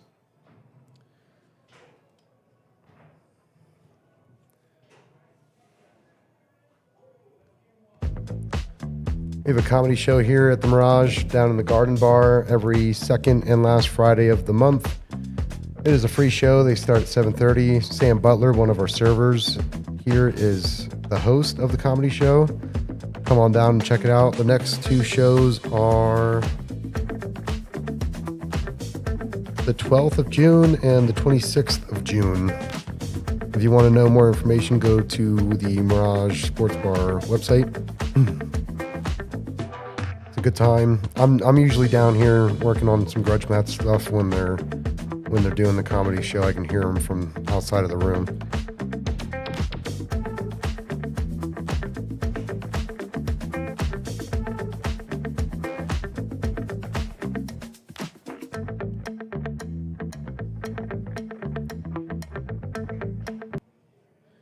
Rack number 12, Jamos to break. Second ball break, makes the 12 on the break. A little bit more cluttered this time. If that 10 ball goes and doesn't rub the 11 too much, then I like stripes. 13 goes on the side. Yep, good shot. Gets that 11 moved to the rail. Perfect. Jamos is starting to pick up the pace of speed, play here. Got a little too close to the 13. Looks like it still cuts in the side, however. Yeah, so he's going to have to cut that in the side and have that cue ball come up and down. Ooh, little nerves there. Did he bump it? He did not bump it. He popped up and out of his shot completely. Since he has an open bridge, his cue popped up as well and did not clip the cue ball. Good shot. Leave could have been a little better, but he's still in good shape. He could take the 15 in the corner or cut the 9 in and bump that 14. I actually like the 15 right here and think he could actually get that 8 ball broken out of the 1-3 mess. Oh, went the other direction and almost scratched. You know, that's not too bad because now it's kind of like, okay, Truman, you deal with this. Right. 1-5-8 dilemma. He can see enough of the 6. I'd probably play the 6 first, come off the rail, then play the 4, play the 3 down, and then draw back, play the 2 into the 15 with like a stop shot and hold it behind that wall of balls right there. Yeah. So you get rid of this mess, use that 3 to get on the 2, make that, hold your cue ball back here.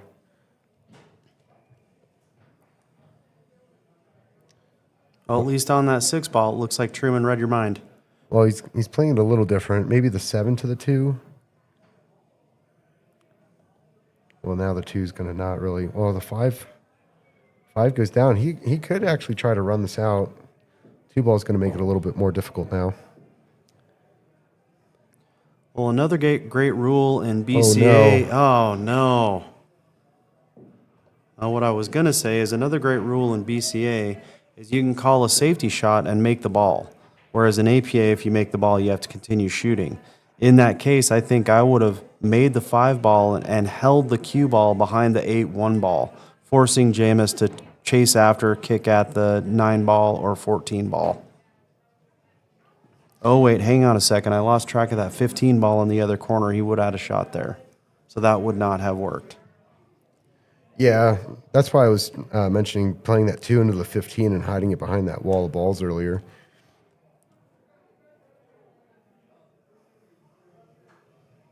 Eight ball is still going to be a little tricky. It does go in this corner where Jamos's arm is right now. He's going to have to draw off the long rail here to get back to that side.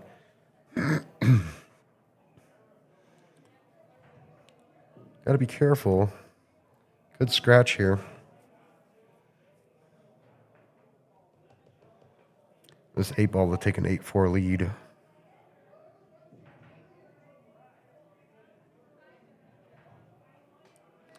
Reminder in BCA rules that a scratch on the 8 does not result in a loss. Unless you make the 8 and scratch. Beat me to it.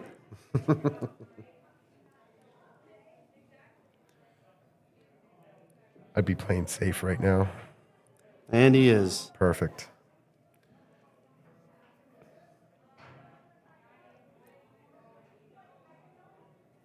He's locked up pretty good.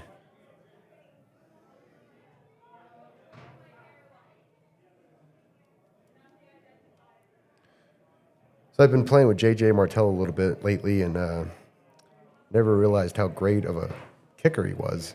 He kicks really good. Absolutely. He does a lot of things really, really well. Yep. That's one part of my game is kicking that it's just not there yet.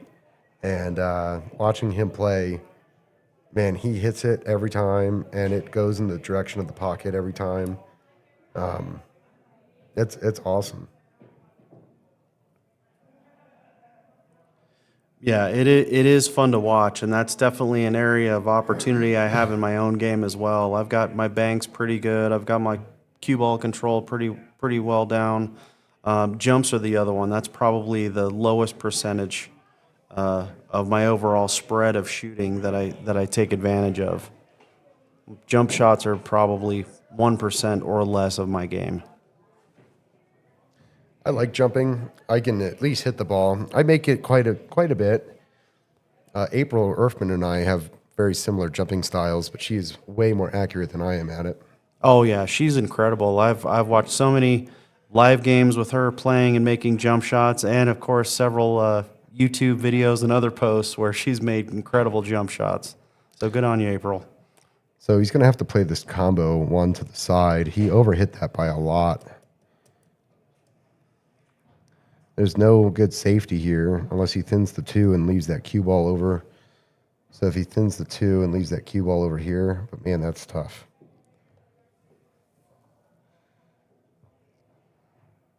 Yeah, on this one, I think you just have to be aggressive and go for it.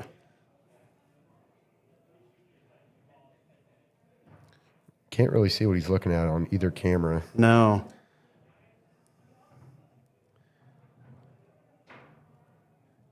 Yep, he's going to go for this combo here. Yeah, point taken on trying to thin the 1 and hold the cue ball over on the long rail behind the 2 ball because it will play big. But that is a heck of a tough shot. Yeah, if you overhit that just a little bit, you're going to leave him at least a look at it.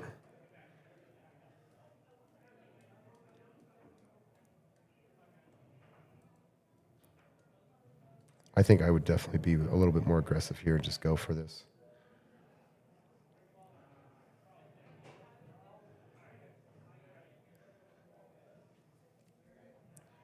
I'm playing a little bit of top on the cue ball with this as well, so it follows the 2 ball up table if the 1 ball does indeed go, hopefully leaving myself a little bit easier shot in one of the corners. Yeah, you're going to have 5 pockets for that 2 if the 1 does go.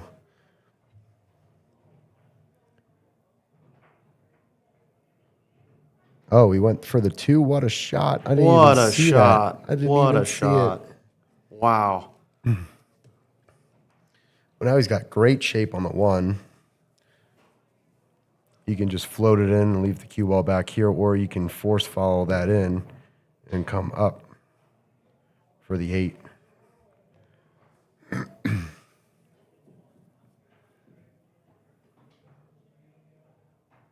You actually may even go around the 8.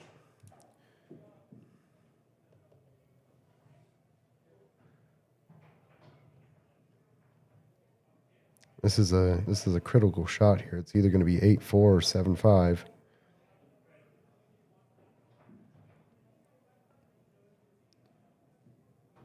I hope he's not looking at cutting that 1 over here.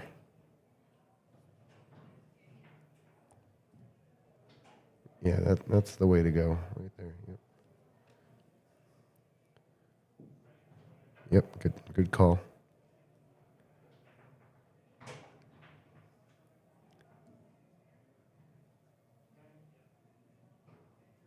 Oh no, he missed it.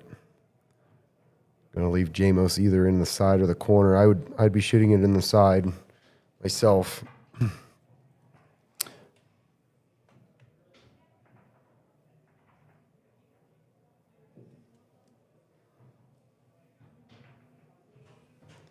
Yeah, in this case, I like the shot in the side as well. The pocket's wide open, shorter distance.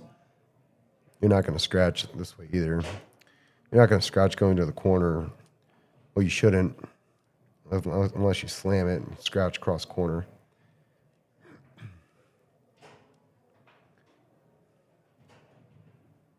Good shot. Makes it 8-4.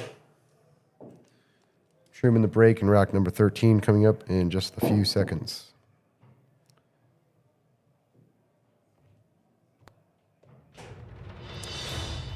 And 2 Saturdays from now on June 20th, we have John Gaborik and Jason Hudson playing. They're going to play 8-ball race to 15 BCA rules with slight modification. 8 on the break wins. Winner breaks, magic racks, Aramith balls. They're going to use the black set. And then this will be the first grudge match with a shot clock. 1 minute shot clock with 1 extension per rack, 500 in the middle. Still looking for a referee and commentator for that match. If anybody's interested in commentating, just reach out to me and we'll see what we can work out.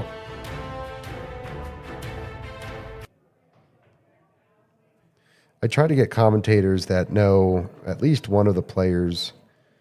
That way it's easier to talk because you know their game. Oh no, he scratched on the break. You know their game, and it's just easier to flow when you know the person better.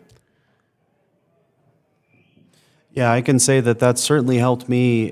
This being my second time commentating a match, because I've known all 4 players in the 2 matches. You can talk to each one of their strengths and areas of opportunity as they're going through making decisions, what they're looking at, figuring out their patterns, and so forth. That was a good shot. Even though I'm not a fan of taking ball and hand combos, that was a good shot. Broke everything out for him. Now he's just got to focus on getting on this 10 ball down here. Jamos is playing really good. Like I said earlier, I'm in the room with him all the time, but I never really get to see him play. And pretty impressed. Not quite the patterns I would play, but his ball making ability is quite up there.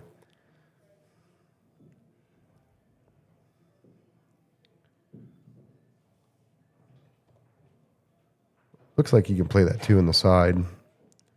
Roll up and play the 3 or the 7. Yep, that's what he's looking at. He's going to have some trouble with that 1-5, though. Good shot.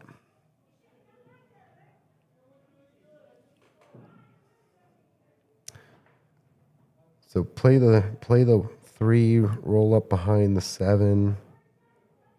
Perfect. Now he's got the perfect angle.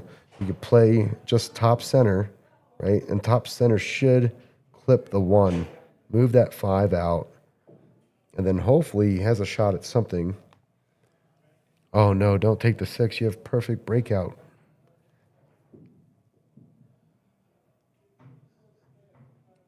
Oh, now no. Now what are you going to do? Cut the 4. Then you're going to end up back down table down here with no shot. Yeah, I'm scratching my head a little bit on that last decision to take the 6 instead of the 7 and try and get the breakout on the 1-5. He's playing safe. He's probably going to roll that cue ball up to the rail. Yep. Problem with that, though, is even if it's on the rail, yeah, it makes the 11 ball tough to cut, but it's still cuttable from that position. The cue ball would hit the 9 ball, holds the cue for the 14, takes the 9 off the rail. Now it's really easy.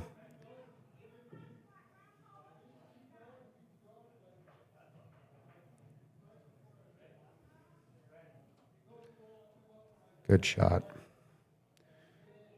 Ties up the 8 a little bit, but still has a pocket. I'd be clearing out the 10-13 now. Oh, he's trying to nick that 8 to push it out a little further. Yeah, now he doesn't have a real good shot here. He's going to have to bank this 13.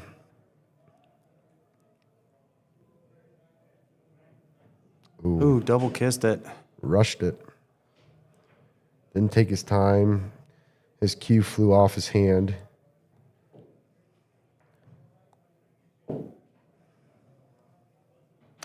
Seven ball goes in either the side or the 2 corners. I'm probably taking this 1 up to the corner here, floating over, playing the 4, and then the 7 in the side or the corner to get back on this 5 ball. Yep, that's good. Yep, there it is. Take that 4 now. Get it out of there. Looks like he's going to push into the 5.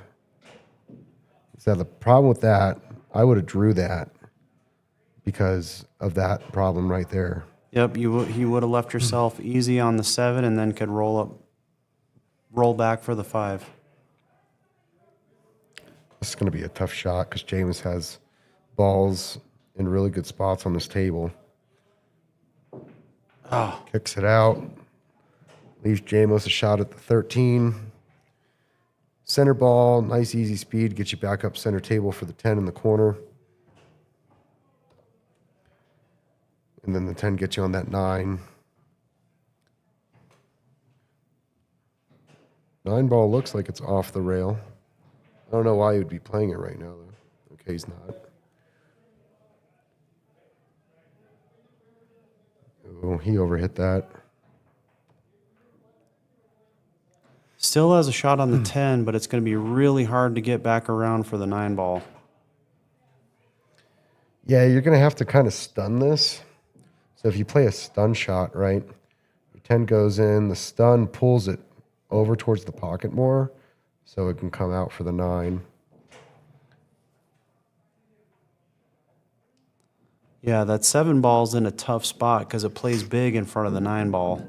So you really have to get to the left or to the right of it to be able to see anything on that 9. So Truman's queuing from the rail, which is never easy. It's just a little off the rail. But if he makes the 7, just floats it up a little bit, he should get out. No questions. Good shot. Perfect. Good shot. Just roll it forward, play it in the side of the corner. Or draw it back. I'm a follow player. I don't like to play draw it that much. Yeah, I am too. I have far more control on my follow than my draw. Makes it 8-5. Back number 14. It's going to be Jamos's break.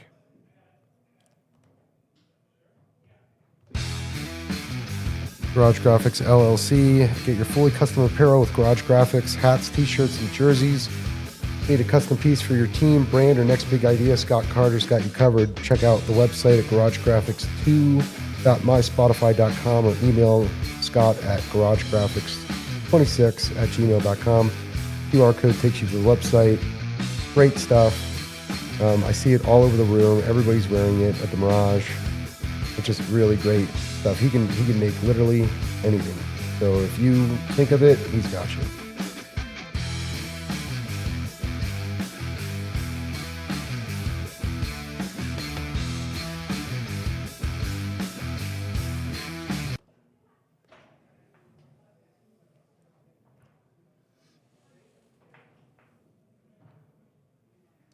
Good break. Got a ball down. The 5 went. 4 went as well. Got a bit of a cluster there at the end of the table. Yeah, so that break, it looked like they spread out and then went right back into each other. This is kind of where you want to play safe. Kind of force your opponent to take the balls that you don't want. He's going to bank the 7, it looks like. Yeah, there's not a really good option on this one, given how the balls are laid out.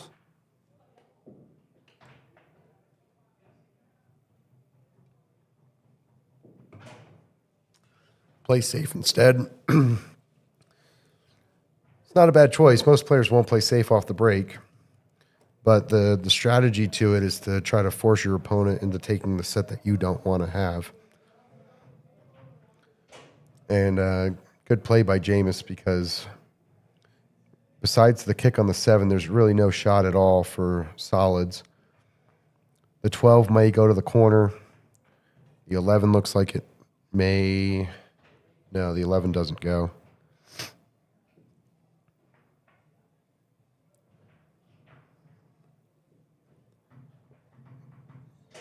What would you do here? In this case, I am probably playing safe off of the 6.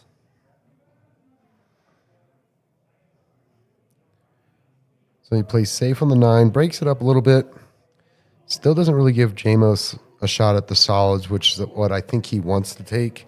So it looks like he's going to have to take this 10 ball and just work with it.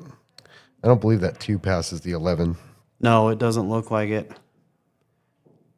There is a combo shot, 15-9, but that's a pretty tough shot given how close the cue ball is to the 15. He's going to try to cut this 2 in the side.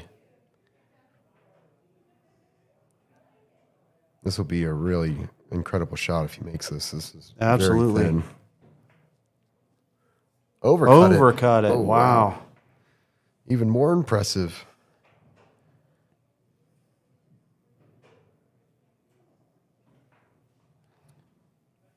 Funny enough, that shot actually tied the balls up more than they were before. The 2-3 tightened up around the 11-8. The stripes broke apart down near where the rack area is. The only viable shot at this point, however, really looks to be the 7 ball. Yeah. Solids do look like the best option to take, though, because the 2 does have a pocket. The 3 has the side pocket if you can get on it. The only ball tied up is the 6, and you have the 1 ball for a breakout. That's not bad. If you can get that 2 past the... Oh, no, he's gonna just clip the 6. He's going to try to hide that cue ball behind the 9. He did hit a rail. Leaves Jamos the 13 or the 14 to the side pocket, though. 6 ball still tied up on the 15. 15 does go in the corner if the 12 gets out of the way. If I'm Jamos here, I'm playing that 13 to the side and get on that 11 drawback.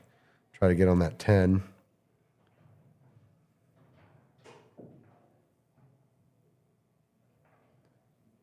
Good shot, rolled forward. A little further would have been nice for that 11 if he chooses to take it now.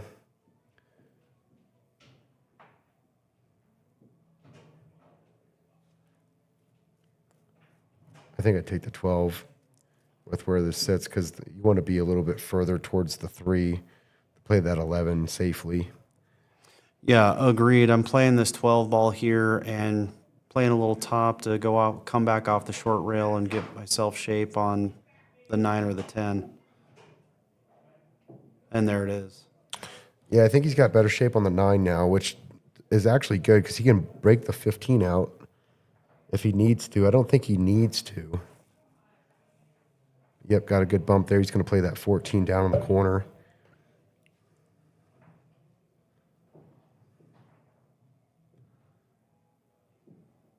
Good shot. 15 of the corner, use the rail to come back for the 10, and then use the other rail to get back for the 11. And I don't expect him... Ooh, might get too straight here. Going to play the 11 now. Uh-oh. Oh, disaster strikes. Yeah. I was worried about that scratch in the side by taking that 11 ball at that point, given the angle. I think I would have played that 11 ball way earlier in the rack, like I was mentioning. Yeah, in this case, I think that was likely the better option, and then work your way around those stripes that were packed up in the corner there. So here I'm playing the 2 in the side pocket over here with a stun shot. Gives you an angle to play the 3 over. Rolls the cue ball up for the 6 in the corner, 1 in the other corner. 8 balls in the middle of the table. Yep.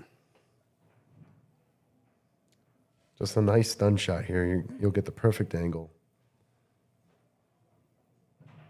Perfect. Yep. Perfect, perfect. Now you just got to roll forward.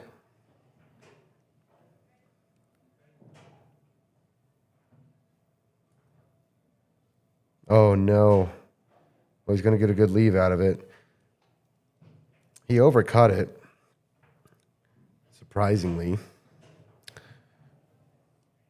Jamos has a look at this 10, though. I think he can thin it. Now, if he can thin it, right, and leave that cue ball tucked behind that 1, it'd be a fantastic shot. He's calling it in the side, it looks like. All right, so he's not going to finesse this at all. I don't like taking this. Why risk it? He's broke everything out. Yeah, you didn't give him a great shot, but man, that could have ended. That could have been a ball in. That could have been a ball in hand in very short order. Yep. Truman's got a shot at this one. Roll down for the 3 in the same pocket. Ooh, overcuts it. Now he's going to sell out to Jamos here. He's a little straight, though. Either roll it forward or try to play a stun shot, whatever you feel comfortable with.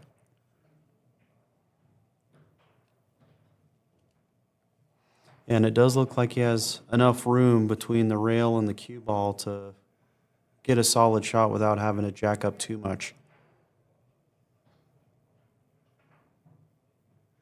I expect him to jack up on this. I think he's going to try to stop it on a dime.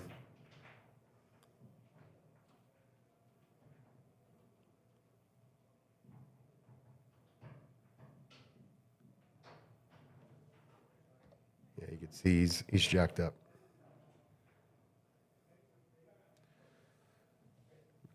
I much prefer keeping my cue level, following forward, let it roll a little bit.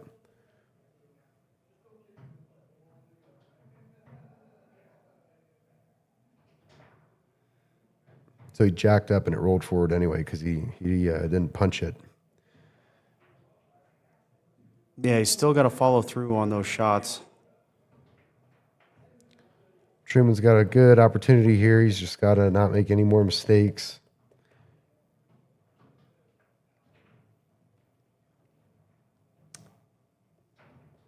He's okay.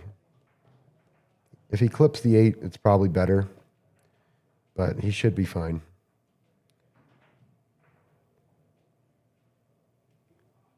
Yeah, a little bit steep there, but he's got 6 pockets to work with on the 8.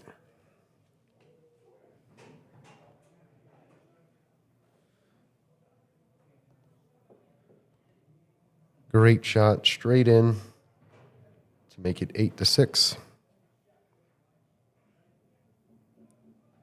Great shot.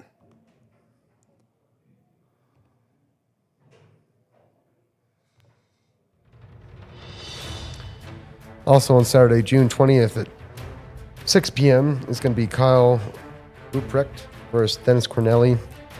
Dennis Corneli was I don't want to say filling in, but we had a player back out last minute due to a schedule change at another tournament at Piazza's. So I do not have a picture of him at the moment, but they're going to play 9-ball, race to 17, BCA rules, winner breaks, wild 9s, 9 on the snap wins, and then magic racks, Aramith balls, 500 in the middle, pretty close Fargos. Pretty excited for this match. Rebecca Levine will be roughing and racking, and Jared Lujan asked to commentate this match. So we're going to see if his wife lets him.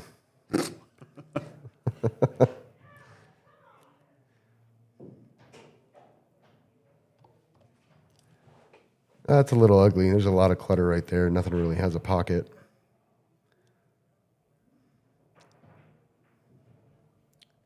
I like stripes, but stripes are a little bit hard to start with unless you try to back cut that 11 or the 10. Lost focus on this one.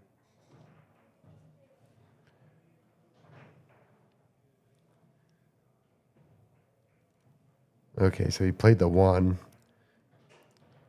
I don't really like solids, though. He's going to cut this 4 to the side, wrap around, try to break it out. Looks like that 7 goes, though. Oh, it's really tight.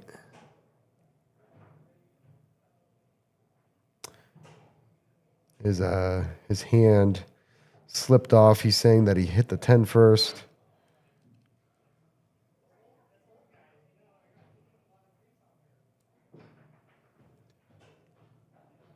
Yeah, that shot just looked awkward all the way around. He kind of looked like he kind of popped up and the cue slipped off the open bridge and all sorts of weirdness happened. That's the biggest problem with an open bridge is it's sliding off if you don't have a lot of control over your hand. I switch between closed and open bridge, but I mainly shoot with a closed bridge. Just a lot easier to control. Yeah, I do as well. I primarily shoot with a closed bridge, especially from the rail, just to avoid miscues and other things that can go haywire in those types of situations. I'd like to know what he's going to do with this 10 ball here. I think I rather play the 15 right now. Yep.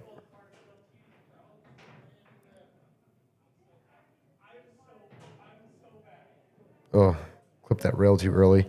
The reason I like playing the 15 is because he has a little bit better shape now on the 13, where he can cut that in and your cue ball comes and breaks all that out. Right. Unfortunately, he missed the 15.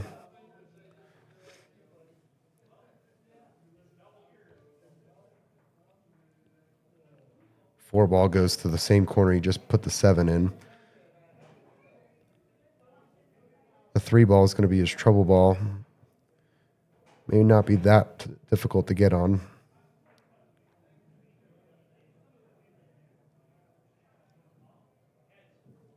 Understroke that a little bit. If he wants to play the 2, he's going to have to go back and forth here.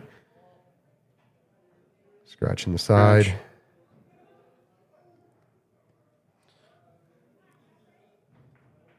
Truman with another big opportunity here to get these balls cleaned up. I'm actually taking the 10 ball first and then working my way around. Yep. That's your problem, and everything else is wide open. Yeah, you can either play stop shot or roll forward a little bit, play that 14 in the side, and clear out that 15, 11, back up for the 13 to play the 8. Yeah, I don't know why he's not looking at the 10, man. That's your trouble ball.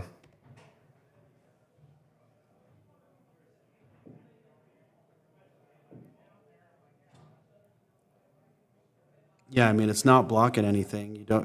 It doesn't hurt you to get that out of there.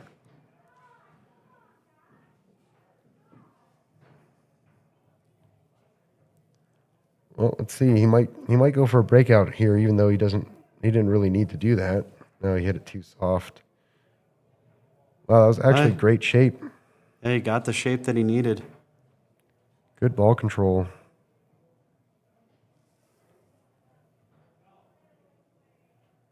Oh, he overhit it. Bad spot.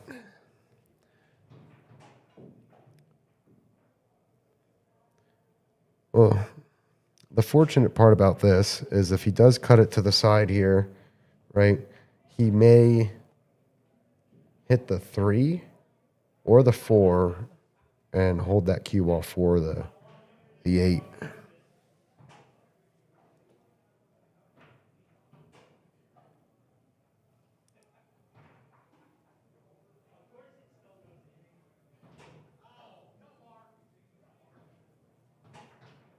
Did he just call it a bank?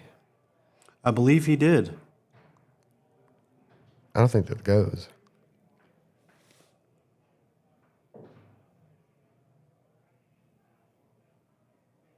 Well, he didn't make it easy for Jamos here.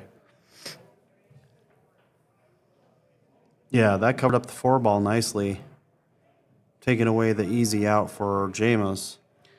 In a bit of a stroke of luck there. He's calling the cut to the corner, and if he plays like a stun shot on it but follows through, he may be able to slow that cue ball down off of the rail and get a shot at the 4 in the side of the corner. I think he's going to overcut it. Yep. He did overcut it. Left Truman a shot at the 14. As long as he doesn't clip the 8 ball playing this into the corner, he should be fine. Yeah, no need to play a lot of power on this one. The cut will carry the cue ball naturally around to get shape on the 8 ball. Just like that. Perfect. Truman the pool within 1 if he makes the 8. Which he does. It is 8-7. Closing the gap. It's Truman's break. This will be the last rack before the next 5-minute break.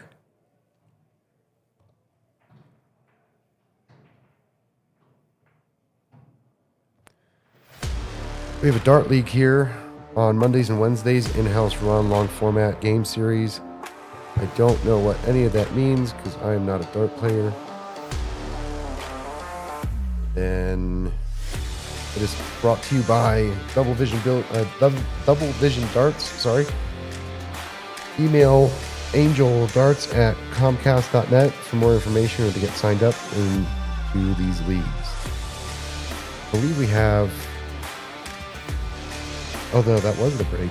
This is the break right now. Oh yeah. All right. Well, let me get through this. Bad. I think we have like 20 dartboards in house, so plenty of dartboards, lots of fun, and we'll be back after the next break. 5 minutes.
We are back. It is 8-7. Truman pulls within one. Jamos is break. In rack 16.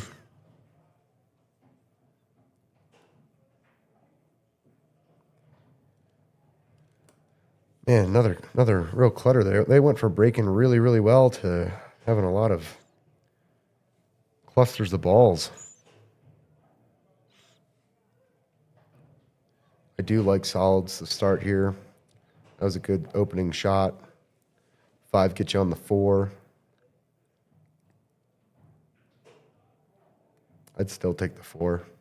I would as well at this case, even though you're going to break out those other stripes a little bit more. Because you still have the 7 afterwards. Yep, exactly. Yeah, I didn't like that shot. I thought it was too tight. Yeah, and he rushed it a little bit. You saw he just got right down on it and hit it. Right. So Jamos either has the 14 or the 12 to get started here. And it looks from here that 9, 15, 13 combo may go if he really gets into a predicament here.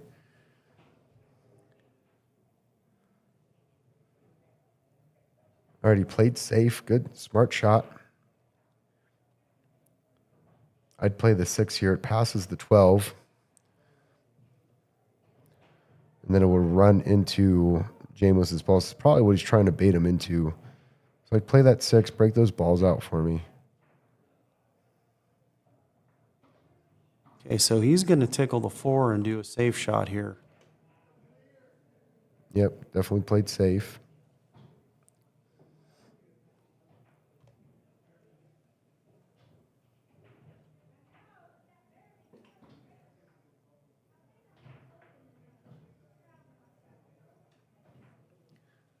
Let's go on the 13 in the corner. He's going to really thin this. He should run into the 10 ball.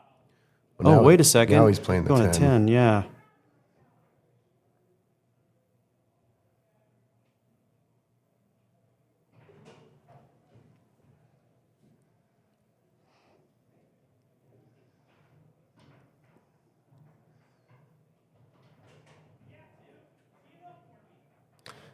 That was a good shot. I don't really know what he's going to do here. Play the 12, roll over, and maybe try to squeeze that 13 into the side pocket. But then what do you do after that? That was good ball control. Oh, that 13. There's a lane for the 13 all the way up in the corner there. I actually like playing it in the side because the side pocket now, he came over enough. He's going to run into those balls. Yep. Now, if he makes this and gets a breakout, he could run out from here.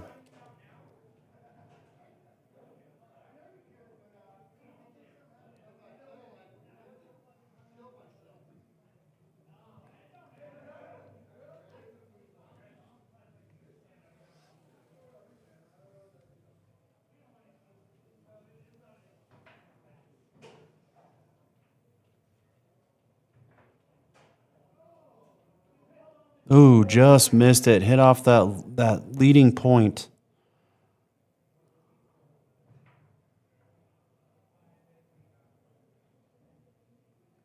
The trick for making side pocket shots is to shoot at the trailing point. He's going to play the 4, try to get that cue ball behind the 2. Oh, he overhit it. Good line, but overhit it. Still didn't leave him with anything really to shoot at here. No, the 8 covers up the combo, 11-9. The 13 doesn't go. I can't tell if there's a lane on the 15. It looks like it's tucked just behind the 9 ball. I may opt to foul here and move that. Oh, you might foul anyway. Just got got it. there. He leaves him with the 6. I think I would have shot the 15 and tied up the 13-7 a little bit more and forced a breakout. Play that 6 to the 1.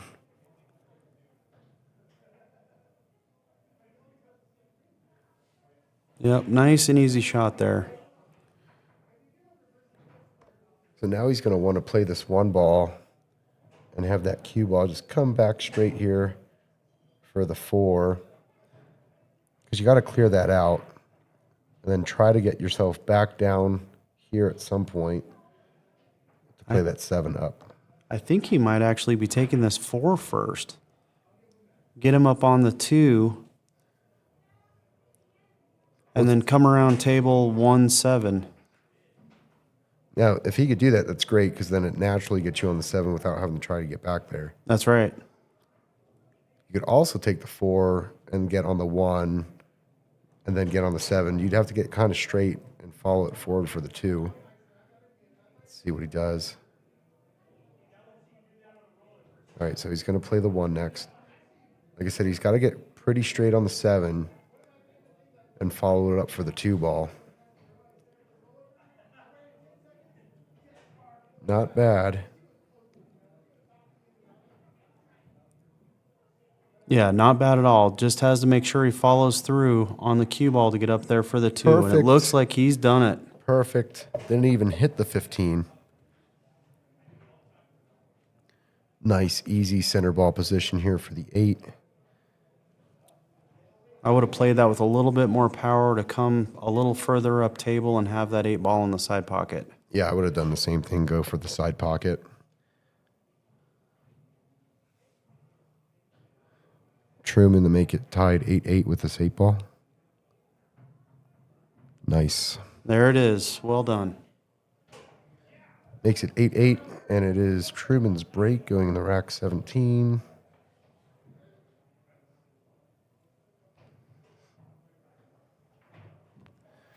We have an underdog doubles tournament series here at the Mirage. The next one is July 18th, Saturday. There's 4 more left in the year. You have to play in at least one of these to play in the December 5th finals. $50 buy-in plus $10 greens fee. Skill level cap of 975. Single player skill level cap of 600. So if you're 600 or more, you cannot play in it. If you don't have a Fargo, they'll use your APA rating, combined Fargo 10 or more. It's a really fun tournament. I played in it a few times. I am no longer allowed to play in it because I've hit 605 now. But I do encourage people to come out and play in that. It's a lot of fun. Yeah, it is. I have played in that a number of times as well, and I do highly recommend that tournament. Always a great time. Lots of great shooters, lots of laughs, lots of fun. All right, we're back to having like pretty nice spreads here. 11 in the corner to start.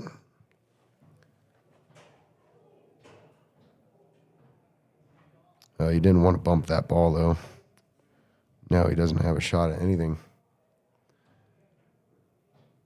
It was the only ball you did not want to bump.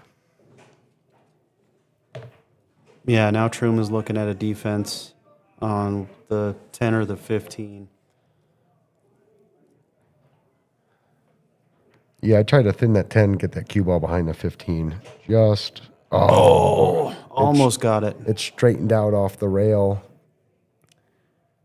That was the right play, though. If it would not have straightened down and went back here, he had the perfect speed. It would have been great. Doesn't leave Jamos with much to get started here, though. I believe we're going to see him play a safety here.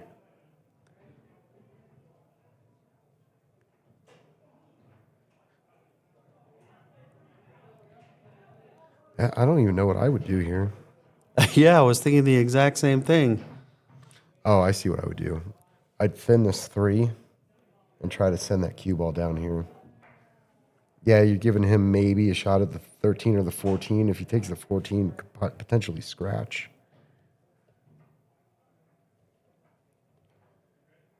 If you get it tucked behind the 7, then he only has a shot at the 9. No rail. Ball in Yeah, hand. no rail.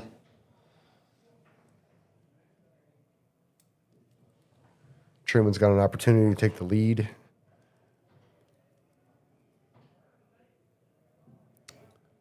I don't believe this would be his first lead. Might be. I'm taking that 14 in the side. First. 13 down. So I'd play the 14 to the side, 13 down to the corner, leave the cue ball about right here, cut this 9 in. Then you have a shot at the 15 or the 10.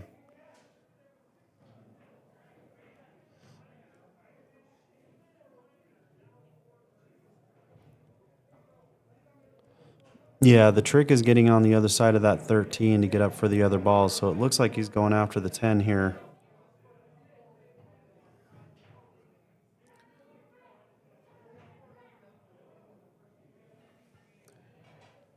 All right, so he's going to play the 9. Then he's going to try to slice that 13 in, slide between the 6, 3.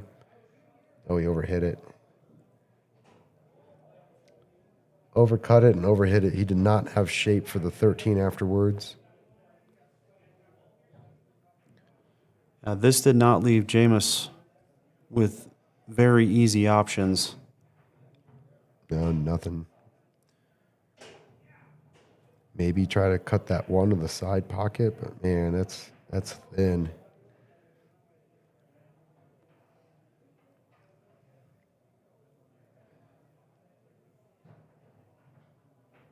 Yeah, with a shot like that, you really risk sending the cue ball all the way around the table and causing all kinds of havoc. Oh, he might cut the 6. Yep. Oh, good shot. I just saw that at the last second. A little bit of a dangerous play on the contact with the 8 ball. Fortunately, the 15 was there to slow it down and keep it out of the pocket. So it looks like he just called the 5 in the side.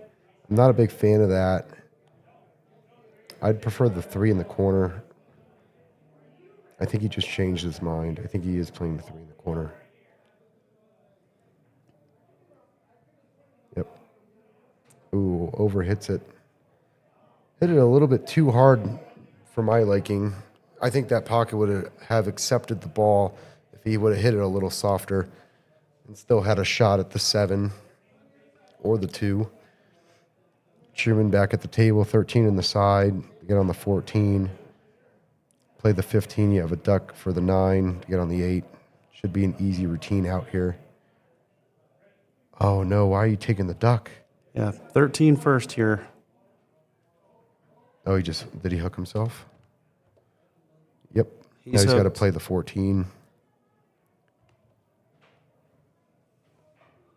He just made this out way harder. 13 passes the 3, but man, it's just going to be a lot tougher now. Yep.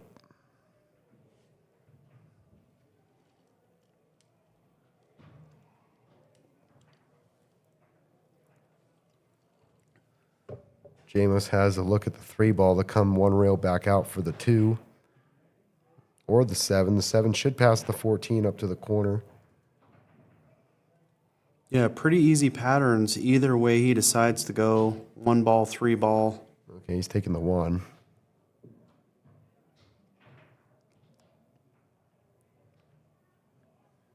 Let's see if he makes this one work. He's made a few others work. Play the 3 wrap around for the 2. Wow. Ooh, playing with fire on that 8 ball. I don't know why you would hit that so hard. It's not like you needed to move the 2. No, there was an easy pattern there, just taking advantage of the rails and getting the movement on the cue ball to get shape on the next shot. Well, it looks like he's going to make this work because he just has to tap this in, 5 in the side. Ooh, that was dangerous. There's really no reason to use the 15 to hold the ball either. I mean, he made it work.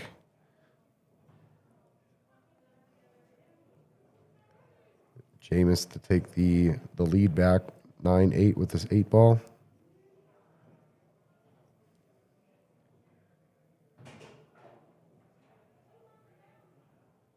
Ooh, You got it. he did get it. You got it. All right, it's now 9-8. It's rack 18, Jamos to break. If you want to book an event at the Mirage, you need space for a party, corporate event, reunion, fundraiser, or more, look no further. This place has everything. There's a giant downstairs area. They're having, I think, a memorial service right now out there. And there's plenty of room upstairs. There's 17 pool tables in this building. I think there's about 20 dartboards. There's 4 foosball tables. There's a lot of activities to do. We offer catering here. You can email Heather at themiragesportsbar.com or call the number listed at the top of the screen, 303-979-9220, extension 2. Call or email today for available dates and more information.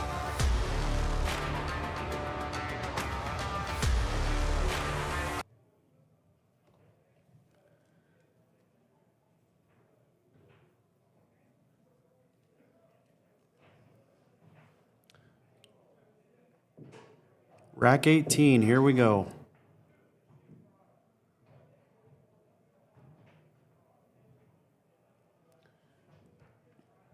Didn't make anything on the break, but solids are looking really good if you can get that 4-ball down in the corner. I'd follow forward a little bit so I can play that 7 afterwards.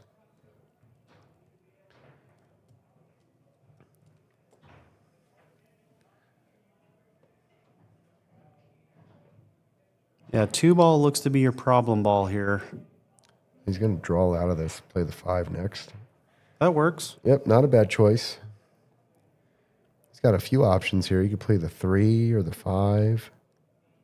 But yeah, he does have to start thinking about what he's going to do with the 2-ball. Yeah, I like the 5 here, then the 3 in the side, 5 up in the corner, 3 in the side. Then the 7-ball to come back on the 2. He went a little bit different direction here, and that's just okay because there's plenty of ways to skin a cat. Yeah, he got on the 1 or the 5. Really nice. I'd probably take the 1-ball here, just stun it, and you have that 5 in the corner. Again, he's got to start thinking about what he wants to do with this 2-ball.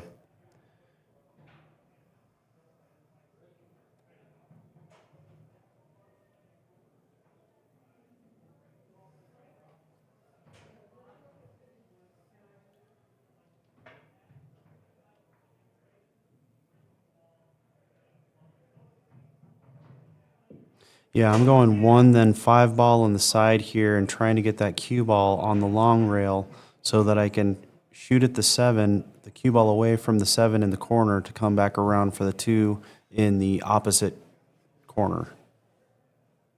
Cross table. I wonder why he's looking at the 7 right now.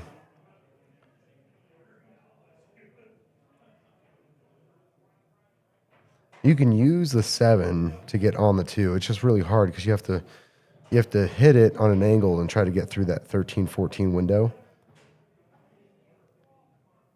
Yeah, I don't know what he's trying to play here.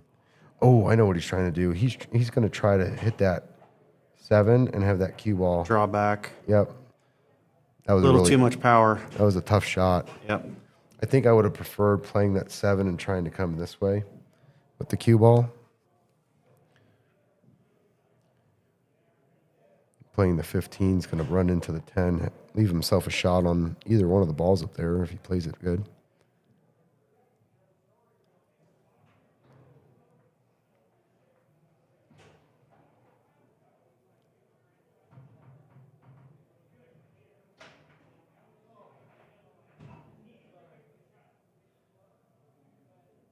Good shot. Broke all those balls out. Did leave himself a bit of a tough shot in a combo situation. Could play the 11 all the way down, but I think I like the combo here.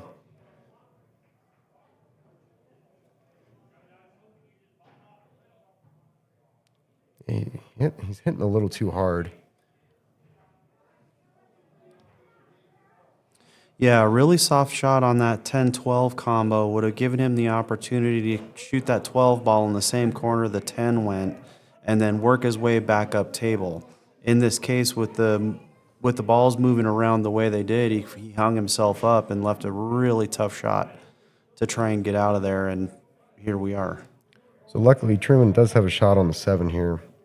Problem is, you're going to have to put a lot of left-hand English on this so that when the cue ball hits the rail, it comes back up and bumps that 13 out of the way a little bit. I don't like taking the 1 ball right now. Unless you can hold it for the 6 to push into the 2. Hitting too hard again. Don't play the same game as each other. Really tying stuff up here.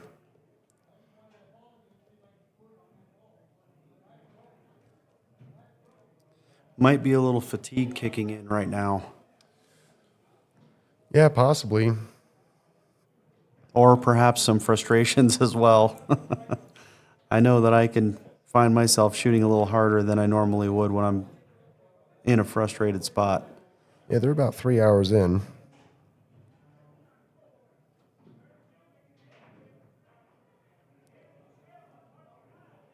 It's going to be hard to hold this 14, so it's better to play the 14 to the corner and have your cue ball come off for the 12. It's playing the 13, though.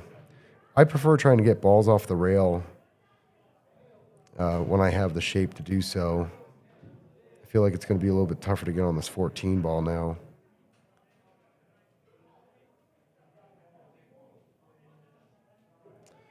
So he could stun draw this back, maybe bump the 2, get on the 14.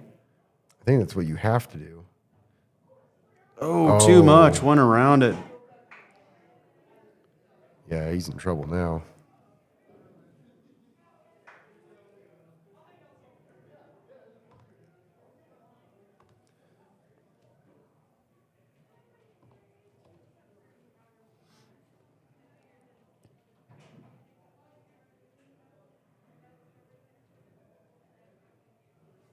Breaks the 8 out for Truman, gives him ball in hand.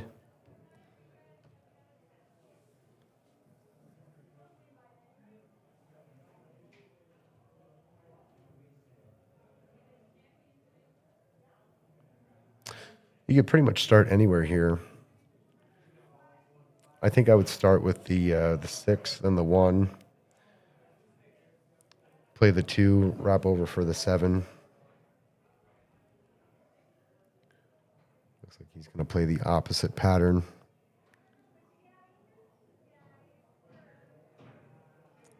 One, 6, 2.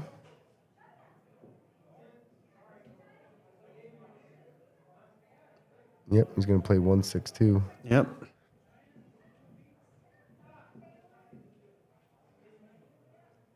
Just got to make sure he follows that 6 ball just a little bit to get past that 8 ball. It's playing big right there.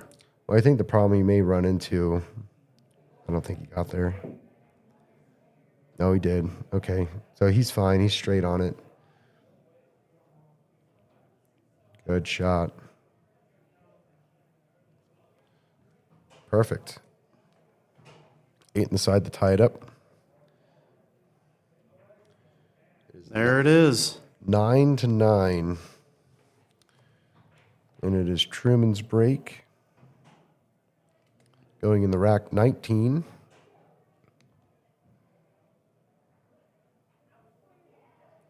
Well, this has really turned into the battle royale. It looked like early on that Jamos was going to take the lead as he was getting separation. 2 racks, 3 racks. Did he get to 4 racks? I don't remember if he did or not, but at least 3 racks of separation there early on in the match, and Truman slowly but surely has chipped his way back into this thing. Yeah, and absolutely. Here we are tied up. We have a Monday night pool tournament at the Mirage. Sign-ups at 6 p.m. Start time at 7. $10 buy-in. BCA rules. They're not reported to Fargo. We're about to start break the next rack here.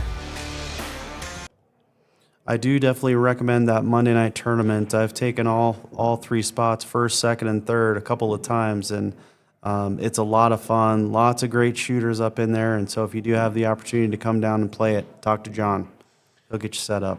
Yeah, I played in it once. I took 4th, I think. I lost to Rick Fields. Rick Fields is a great shot. We get a lot of good shooters in here. J.J. Martell comes down. Yep. Patrick Bradford shoots in it. Shawn McElroy, Josh Rosshafer. A lot of really good, talented players come and play in this tournament. It's a race to 3 on the winner's side and loser's side. 8 ball on the winner's side, 9 ball on the loser's side. Unless you're a 600 Fargo or more, then you have to go to 4.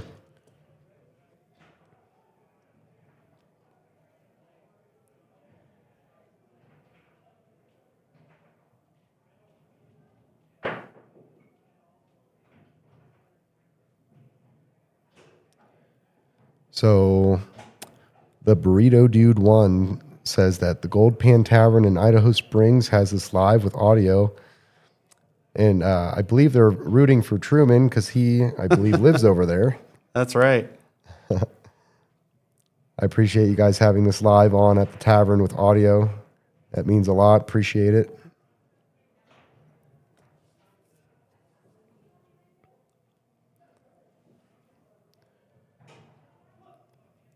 Jamos looking good here, except that he didn't leave himself so good on this shot here. Other than that, he was playing the rack pretty well. Is he going to try and squeeze that 15 in a bank between the 1-2? And there it Wow. went. What a shot. Fantastic. And he got great leave on the 10, the roll up for this 13. Under hit it, but the 5 ball is going to save him. And then play that 8 up to the corner to make it 10-9.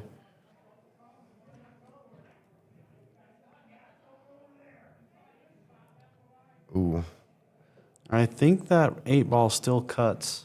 To the side, he's got to worry Side about pocket. scratching. Yeah, there is a scratch in the corner.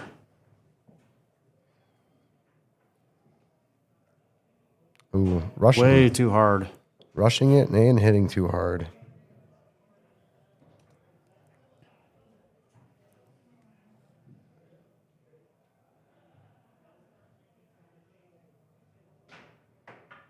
Well, Truman definitely has his work cut out for him. His problem balls are the 1-6. He needs to play safe here and just push that 7 up next to the 1. Agreed. Perfect. I would have preferred just leaving the 7 near the 1 to avoid the easier kick shot to get a hit. Yep. But this works just as fine. Now, there is a kick shot to make the 8 ball in the side pocket here. Kick this way. Yep. Yeah. And it's all that's almost the aim. A little bit right of that diamond that the graphic was over, and that should put the 8 ball in the side pocket. Yeah, he's calling the side. Yeah, if I'm Jamos, I'm taking this shot right now.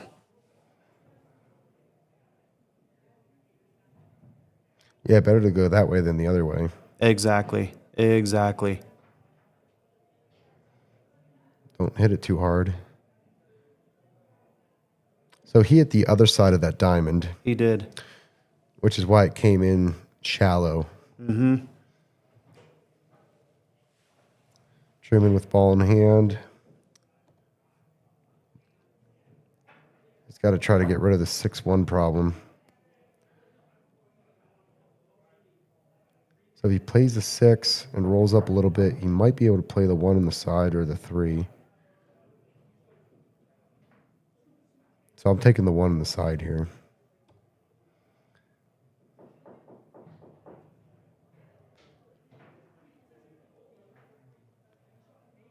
Or you could play the 3 in the side and then play a safe on the 4 and hide the cue ball behind the 5. Looks like he's taking the 2 ball.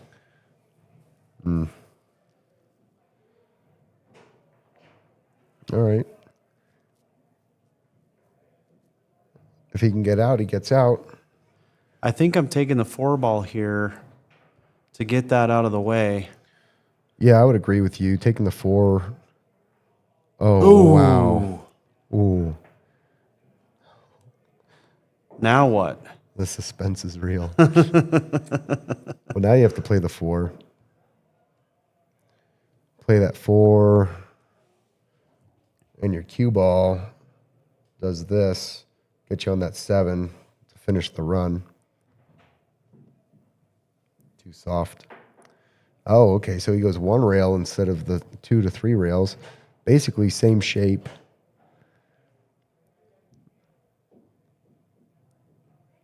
Good shot. Looking good. Could take the lead again.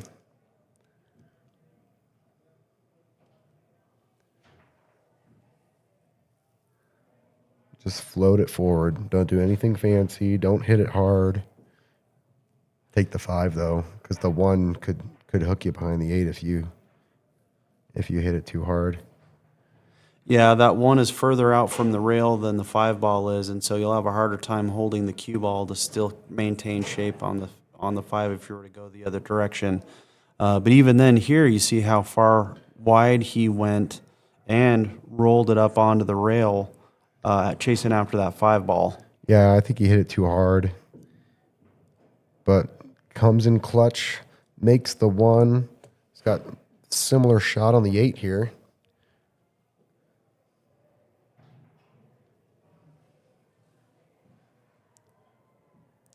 It's 8 ball to take the lead back.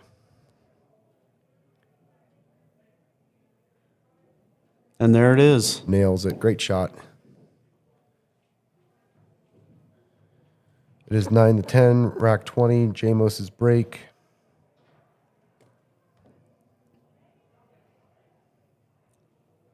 And we will have one more 5-minute break after this. No, it's rack 19. So yeah. So after this rack, we have a 5-minute break. The upcoming matches are listed below. In 2 weeks, we have John Gaborik and Jason Hudson at 11:30 a.m. Then Kyle Ruprecht and Dennis Cornelli at 6 p.m. And then on June 27th, we have Shawn Cadell and Austin Hornick at 11:30. And then we have the first Scotch doubles grudge match between JJ Martel, Kim Majerus versus Sean McKelvey and Josh Rosshafer. I'm really, really excited for that one.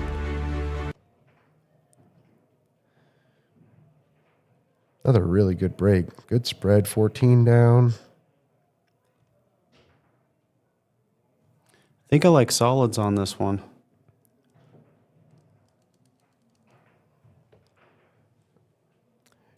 Yeah, solids are okay. The 7 ball is the tough one, but the 4 or the 5 gets you on it pretty well. So Yeah. I agree. I like solids. I try to get on that 7 sooner than later, though. So if you play a stop shot on this 2 ball, you get a good look at the 5 in the side. All right. Decides to take stripes. Well, the problem here is now he's got to draw.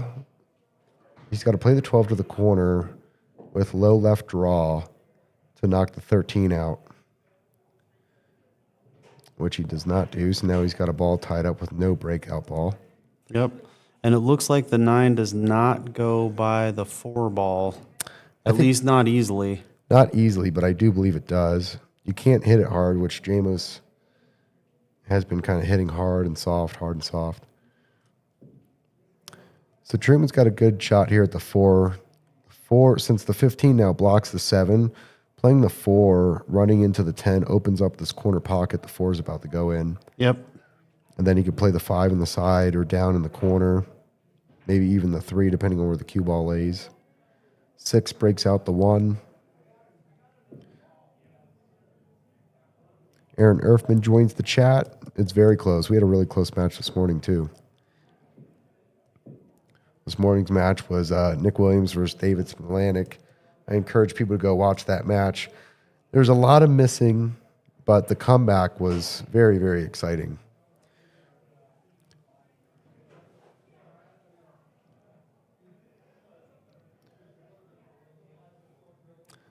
I'd really take the 4 here. I don't know why he's looking at the 6. The 6 breaks out the 1 because the 1 does not go. Oh, it does go. It does go, but it's a lot harder to get on. I'd rather bump into it. There you go. Good shot. Oh, he rattles it, though. Poked at it. Sorry, he doesn't sell the farm, though. 13's still going to be trouble.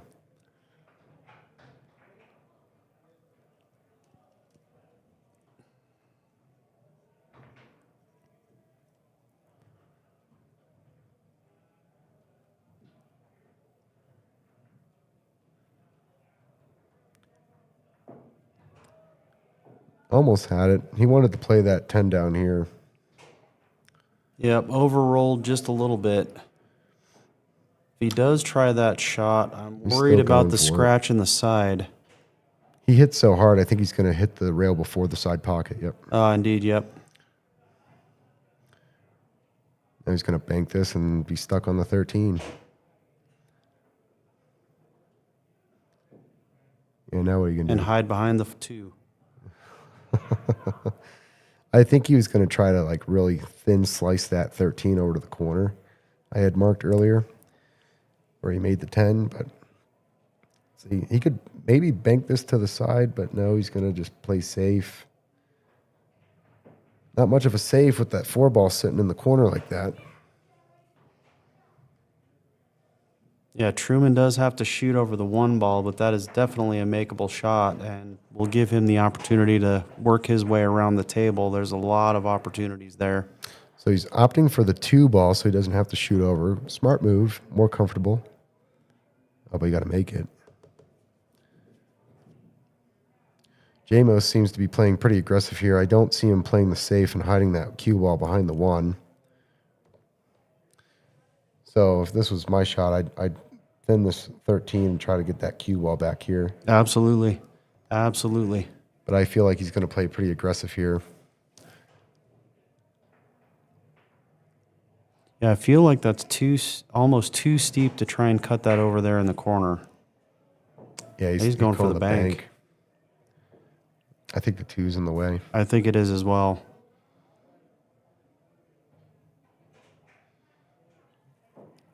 Well, the 1 was in the way. But that would have went towards the side pocket. He wasn't even close to that ball.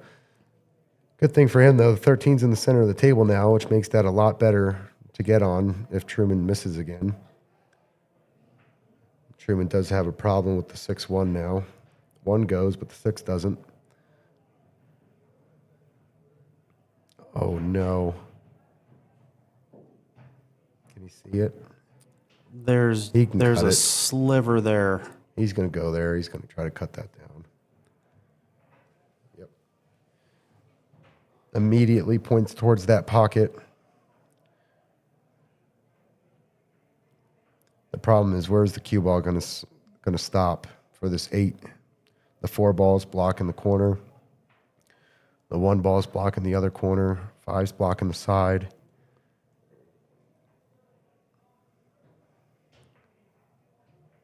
Overcuts it and scratch. Well, now it's a wide open table. Truman has all the opportunity in the world here. The 3 ball is his trouble ball. He should take it now, and he should play it to the upper corner. This one. Yeah, you're shooting past the side pocket, but I don't like taking the combo. That's just me. I don't take combos with ball in hand unless I absolutely have to.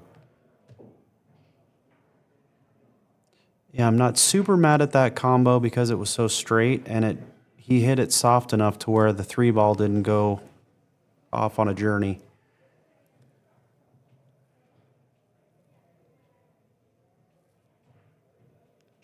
All right, as long as he takes his time, he should have no problem here. He's got 2 ducks.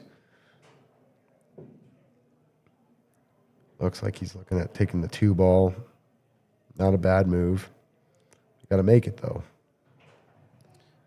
Yeah, I like hitting the 3 here and closing the gap on some of these other shots. Giving myself a little bit easier chance. Yeah, he had a much better look at that 2 ball before. Now, I think he's going to have to play the 4. Well, he could play the 2, but if you miss, you're leaving him a shot at that 13. That's right. Unless you get a lucky leave behind the 5 here.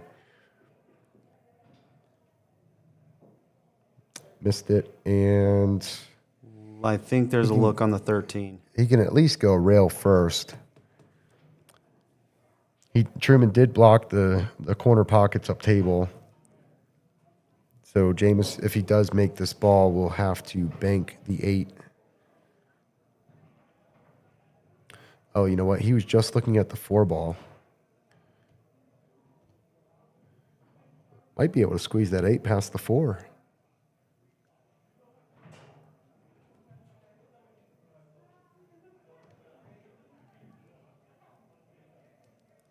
Ties up the 5, but the 5 still has the side pocket. Truman with another good opportunity to run these out here. Looks like he's going for the combo 7-4. Yep. Missed it. This is why I don't like taking the combos. The 2 ball Much easier shot, in my opinion. And you play the 4 to the 5 to the 7. Yep. Left him a cut shot. Truman still has both corner pockets blocked up here.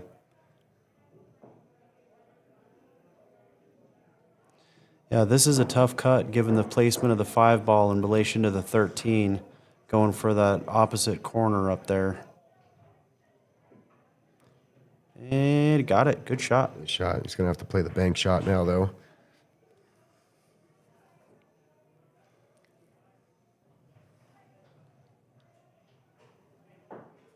He's got to make it, because I don't think Truman's missing the next time he comes to the table.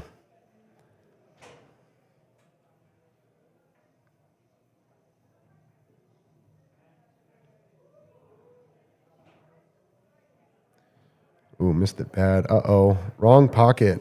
Truman wins the rack. It is 11-9, and we will be back after another 5-minute break.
All right, we're back. It is 11-9.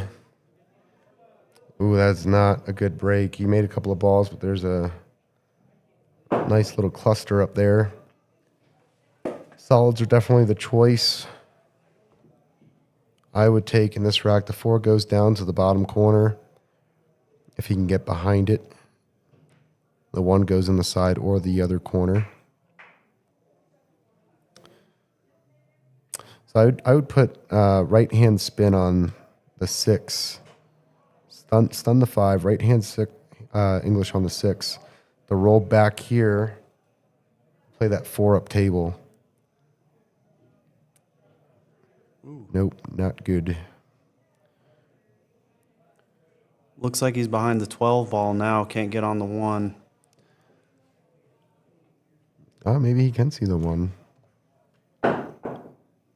Oh, I did not Ooh. expect that. I did not expect that. It looked like the cue ball was hiding from our angle.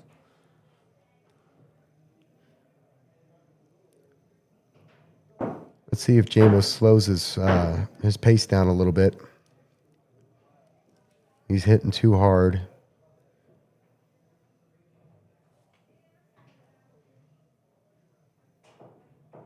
There we go. That was better. Yeah, it looks like he's found his stroke again. Let's see a few more.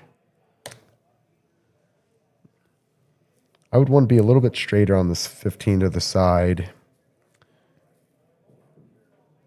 That way you can get angle on the 13 of the corner to break those balls out. He may play it to the corner. The corner might be the better shot here to get better shape on this 13. No, plays it to the side. I was going to say I'd be going in the side. I was worried about the hitting the 2 and getting tangled up in those couple of solids.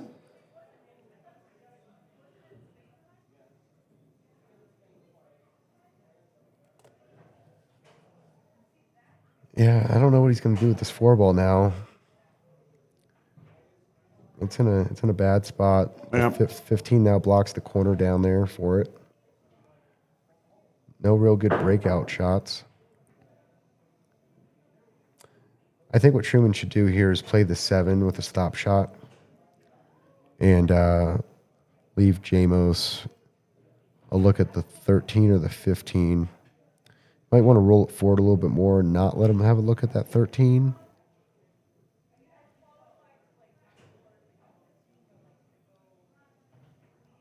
I would definitely be calling safe here.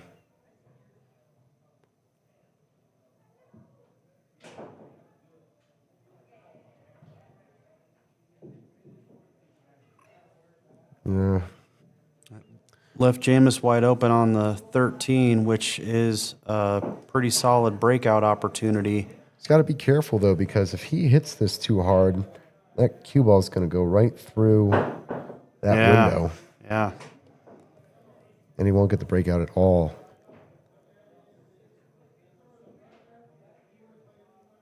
It was good enough. See, now he's got the 9 in the side. It looks like he might have a little bit of angle to bump into those 2 balls again.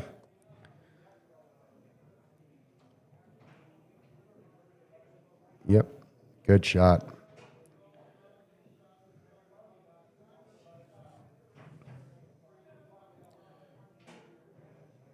The 11 ball cuts to the corner. It's just a little bit of a reach, playing safe.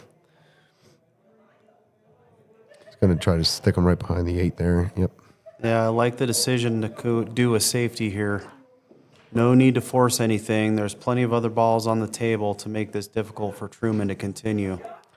He didn't quite get the safe there with the 2-7 combo. Makes both of them, which he did not want to do. Hit it too good. Yes, indeed. The 1 should pass the 11, and then he needs to roll up. Oh, nope. Did not hit it good. He needed to roll past the 11 anyway to get a somewhat decent cut on that 4. Doesn't sell out, though. 12 is still going to be a little bit of a difficult shot here to get on.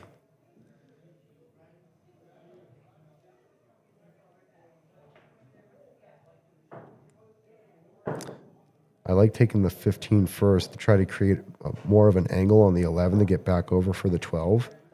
So this is a good shot. Oh, okay, he's playing safe.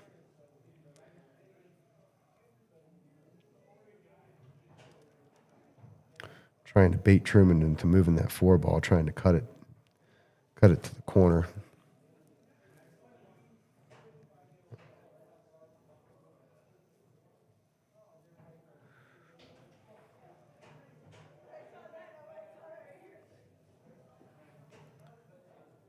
I think he called safe.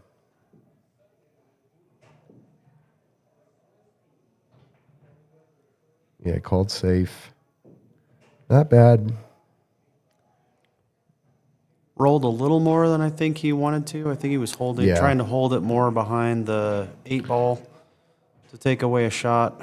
So I say not bad because Jamos cutting the 12 into the corner.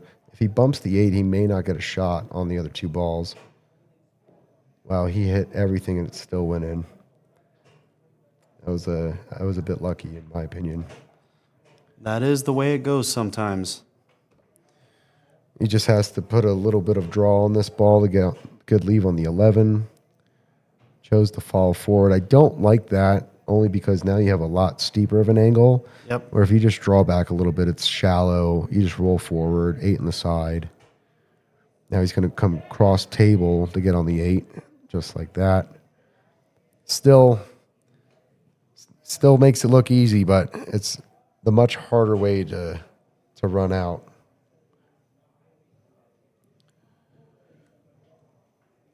And he misses. Flips the tit. Luckily, he hides the 1. If I'm Truman here, I'm tapping this 4 to the rail. Don't even go for it. Just get it off the rail. Just like that. Perfect. Great shot.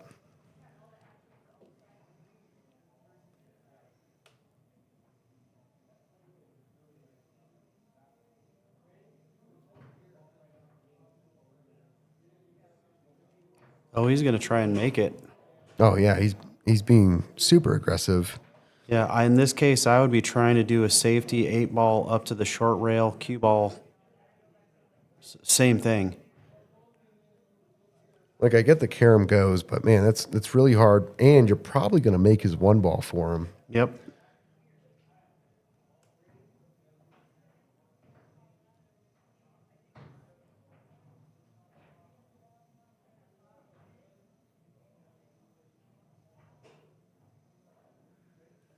Very close match, though. He did call the carom to the corner.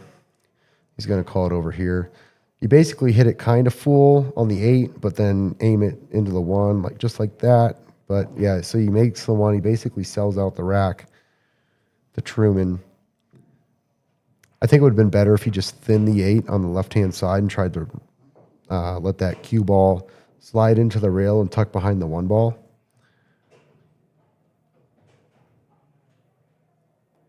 Oh, no.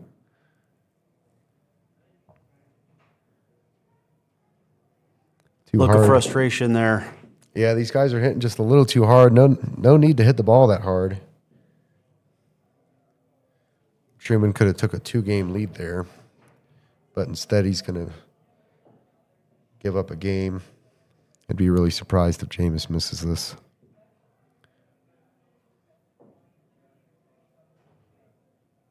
Oh, he missed it. Oh, he did. Oh, wow. I think the fatigue is setting in. I think they're both getting tired. These long races are no joke. They've been at it now for 3.5 hours.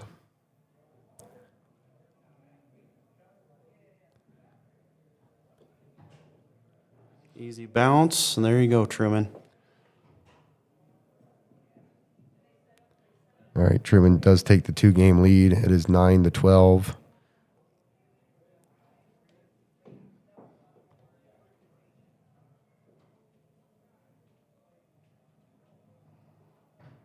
Cue ball switch out. Oh, really? Yeah, he just switched it out. Nice. That's the first time players have asked for a cue ball to get swapped.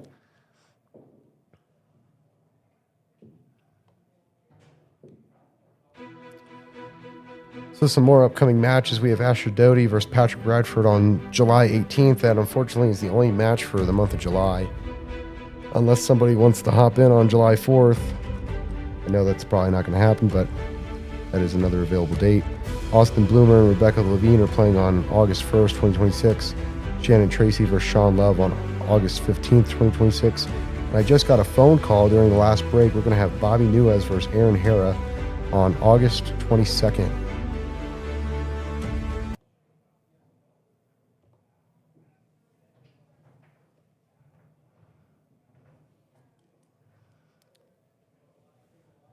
It is Jamos' break in rack 22. 1 ball on the side, 4 in the corner. Decent break, except for a couple of problems.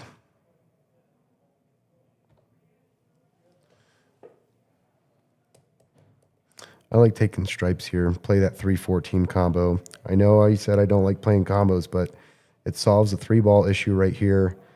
The 14 is kind of wired, and you have a shot at the 9 next. Table's still going to be open. Unfortunately, Truman cannot see this 3-14. I do believe the players are getting fatigued. You can see a little bit more frustration as they walk away from the table. I think I still like stripes here. 10 up in the corner, 13 in the side, which will automatically break out the 15. Still have a problem up there with the 12-14. Well, so the 12-14, both those balls go to the side in the corner. You just got to get in that window behind him. Oh, he's going to bump it. That was great. That was a great shot. Yeah, that one worked out well. So now he can use that 12 to get on the 14 or break it out. Now his only last problem is that 13-15, which the 13 does go on the side.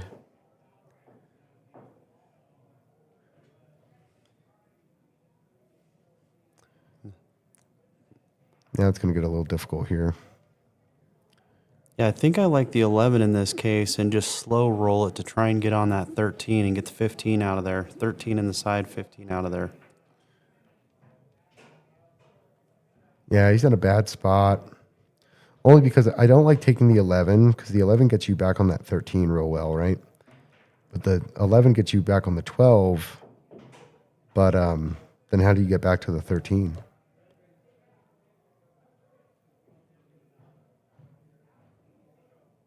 Overhit it. He's going to have to play safe. He's going to rub this 14. Yeah, I see him just thinning this 14 a little bit, trying to leave that cue ball on the rail. Yep. Or he could thin the 13 and try to stick it back behind the 13, 15 in that little cubby there. Yeah. Then it forces Jamos to play the 3 and open that ball up. Hit it too hard. Leaves him the 2 ball. The 3, 6, 7 are still tied up. I'd be really surprised if Jamos gets out here. Now, he could draw back on the 2 a little bit and play the 7 in the side. It's just going to be tight. Yeah, that looks like it does go. Just got to squeak. Just be on the other side of that 15 to get past it. Yep. He's opting to roll 4. He's going to get 2 straight. I don't really see what he's going to do after this. He's 2 straight. Maybe bank the 7. He's playing safe.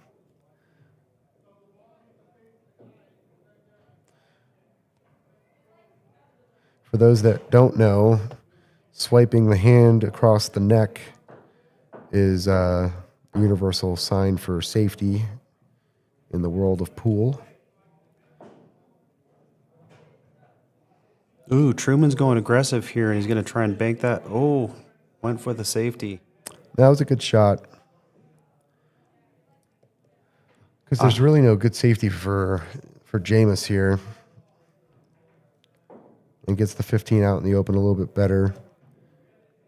Truman's got the 3 ball tied up.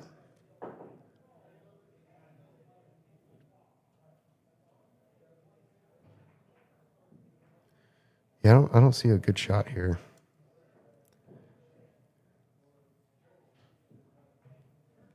It's risky, but you could play this 8 ball and try to get it tied up in there. roll it up into that cluster, yeah. Yeah, you give up ball in hand, but you're going to leave Truman a shot no matter what you do here. Yep. Yep. 13 up in the corner, 15 in the side. Draw back a little bit so you're not shooting over that 7. And you can roll that 12 up to the corner and get that 14. Or you could go for the breakout right now. I like playing the 13 because, like you see, he's shooting over a ball. The 13, he's in such good shape to get on the 15. That's going to be a little bit harder. He's going to roll forward too much, I think. Yeah, he's got to play a stop shot right here. And getting back on that 14 is going to be tough. Yeah, see, I didn't like that. Ooh. He had much better shape on the 13, the shot prior. Yep. Could have just sold the rack out. He's on that 7. Yeah, we're kicking at the 15 at this point.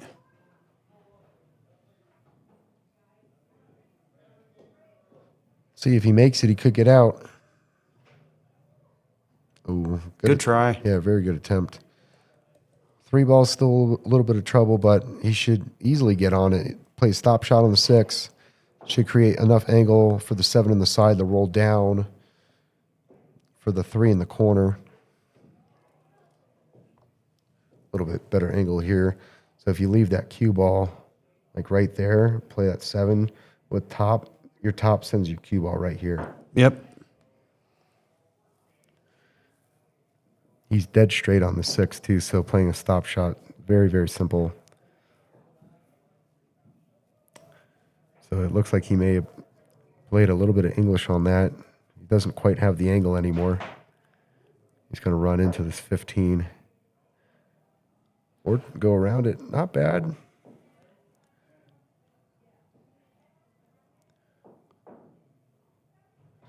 Looks like he's cutting the 3 up into the corner there.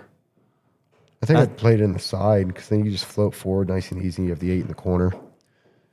Yeah, I was thinking the same thing. 3 in the side. I could see him going for the corner, though. Yep, you were right. I just think that... So he plays a lot more... he lets the cue ball roll around a lot more than I like to see. But he makes it work. Oh, he thinned it.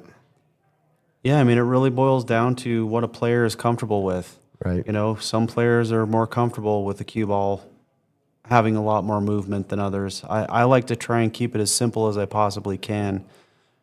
Yeah, I think that's what's hurting Jamos right now, other than the fact that he's shooting a little fast, not really taking his time, in my opinion. But he lets the cue ball just kind of fly around the table too much. All right, this 8 ball to put Truman up to 13, taking a pretty commanding lead here. There it is. 9 to 13.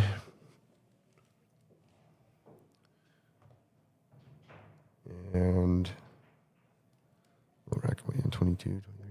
It's Truman's break.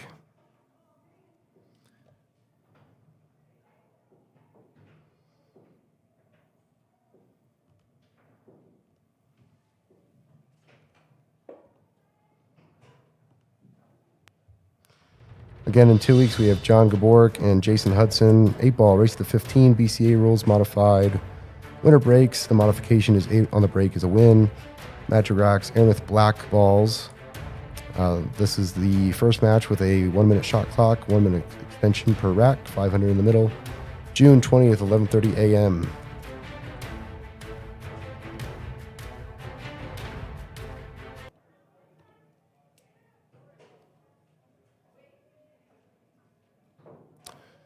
Ooh. Made a few balls, but nothing to shoot at. It's going to be a tough one. Yeah, this is one of those where I'm probably just going to shave the side of the 3, put the cue ball on the short rail, and do a defense. I actually like shaving the 4 and bringing the ball back behind the 3. It's going He's gonna play your shot though. What I don't like about this is I feel like it's gonna leave a shot. Yep. Not an easy shot, but the 6 cuts. It does. That it does. And you have the 7 ball down here for the side pocket. So you don't have to worry about hitting this too hard and coming all the way back up table.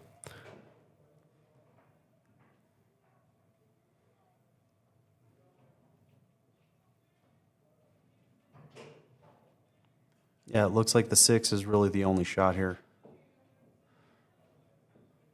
And I like solids a lot better too, so if he makes this, he's going to be in good shape, good shot. Little worried about that scratch in the side pocket, but he averted disaster there. Yeah, he's hitting too hard for my liking. Not really taking his time. He's making it work, but Truman's definitely been putting it to him for the rushed shots. Most certainly, again, this is probably an example of a little bit of a frustration showing itself. Good Nice shot. Hooked himself. Yes, he slams the chalk down. I don't think either one of these players has ever really played a very long race. So I think this is definitely getting to them. These players are used to a race to 5 at most. Yeah, playing standard APA or BCA leagues. Right.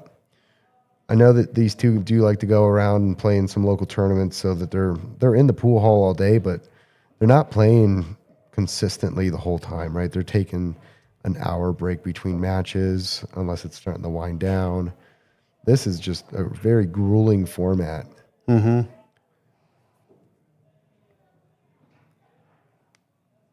Yeah, he's going to have a hard time just hitting this ball, I think.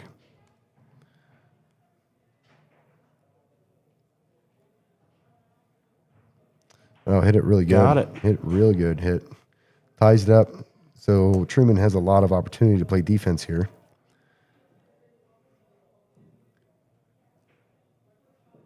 You don't even have to worry about missing. No, for this one, I think I'm just playing left of center off the 14 ball and rolling the cue ball to the long rail. Then you have the, what was that, 10 and 12 ball covering up all the sides, and the 15's already there. Yeah, I think maybe I would start with taking 1 or 2 balls off the table here.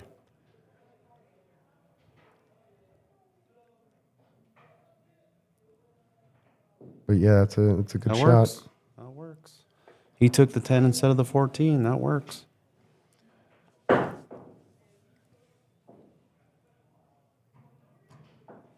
Yeah, he's calling safe, shaking his head. So he could just see a little bit of that 5.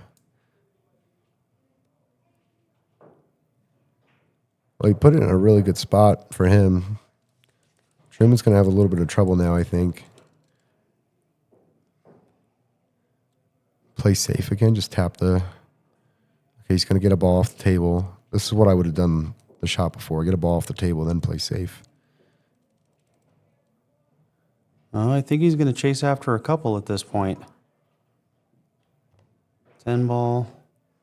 Come back for the 15. Well, he's got to make the 15. If he doesn't, he may leave him a shot at the 5.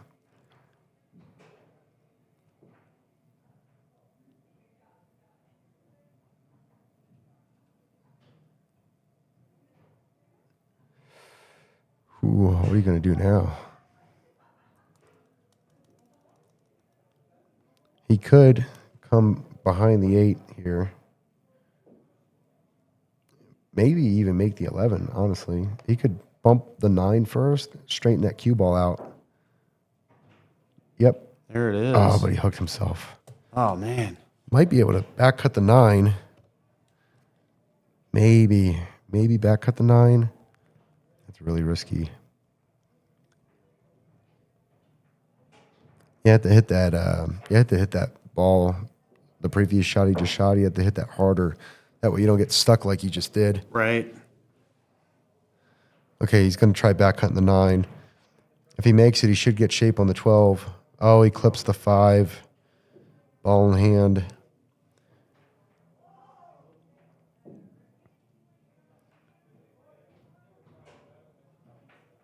So this one, nice and easy.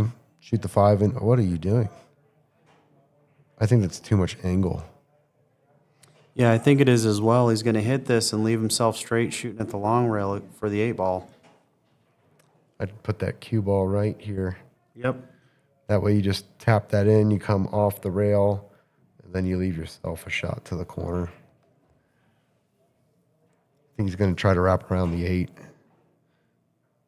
Yeah, see, this is what I'm talking about with like just a lot more ball movement. Right.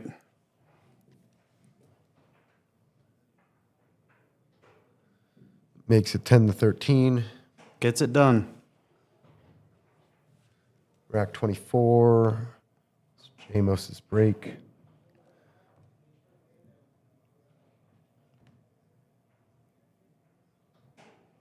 Yeah, and again, what we're seeing here, different types of players, different types of play styles, people shooting at what they're comfortable with, et cetera, et cetera. We also have foosball tournaments down at the Mirage. They're actually playing one right now in the room next to us. Thursdays and Saturday nights, starting at 6:45, located in the Garden Bar. Just come on down to the Mirage, into the Garden Bar, and ask for Tim if you want to sign up and play for the night.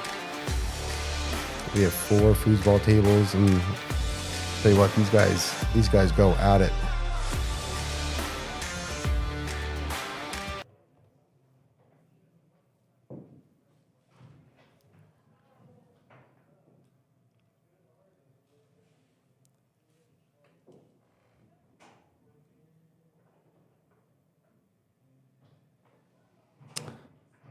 $13 on the break. Still a big cluster in the middle of the table where the rack was.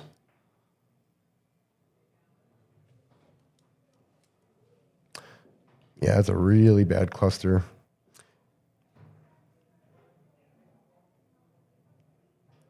He's taking stripes. I like solids a lot more. Man, he really just whacked at that.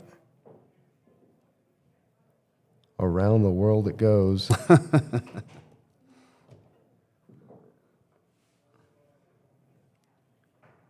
Truman could thin the 5 into the side here and run into that 3, 6, 14, 15. Break that up a little bit.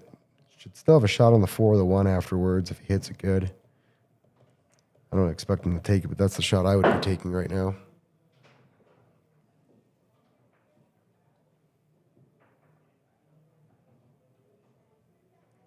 One ball, interesting.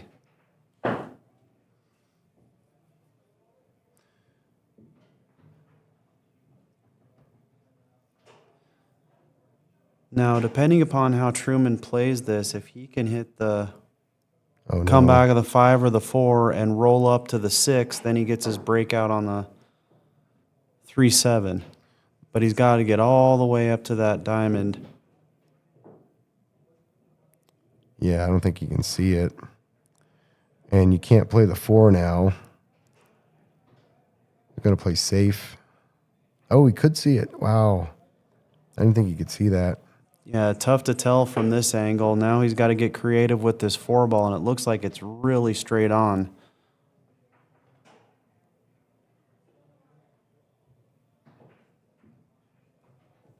Now there is a lane between the 11-8 that wasn't obvious in the other view. All right, looks like he played a safe there. Jamos has got a shot on the 12 ball on the side.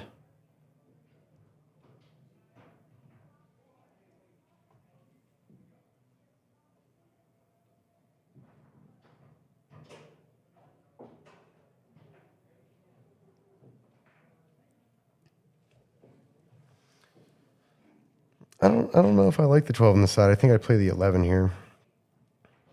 And I play it to this corner. Let that cue ball kind of drift in here. He's hitting too hard, though.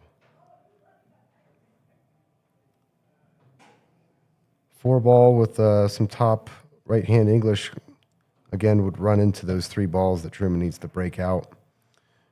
Playing the 7 right now, I don't believe would do it. I think he'd miss it.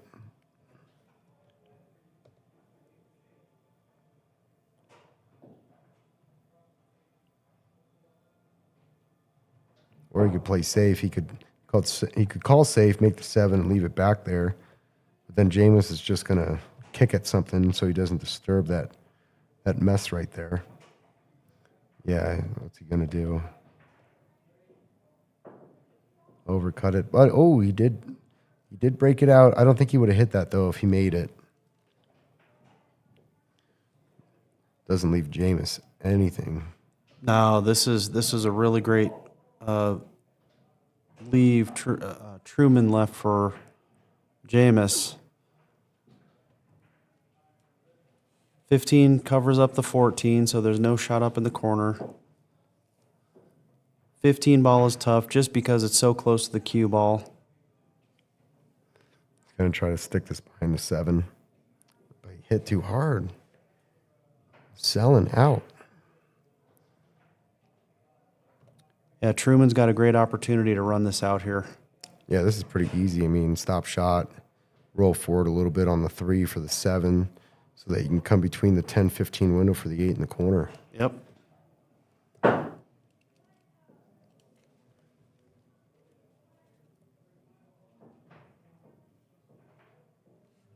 Yeah, now you just want to roll forward a little bit. Not too far. Probably just on the other side of that second diamond.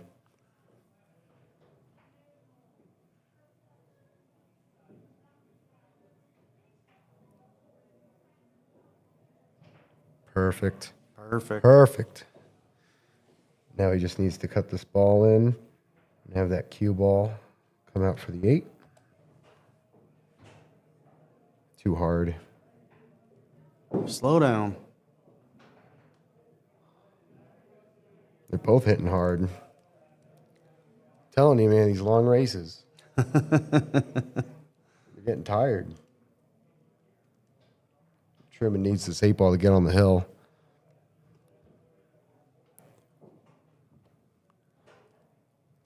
I think he can cut it. At least put it in front of the hole. Because Jamos has been hitting the ball so hard that I don't see him running out. Yeah, he will struggle to run this out if Truman does indeed miss. If he doesn't reel it back in and soften up his shots.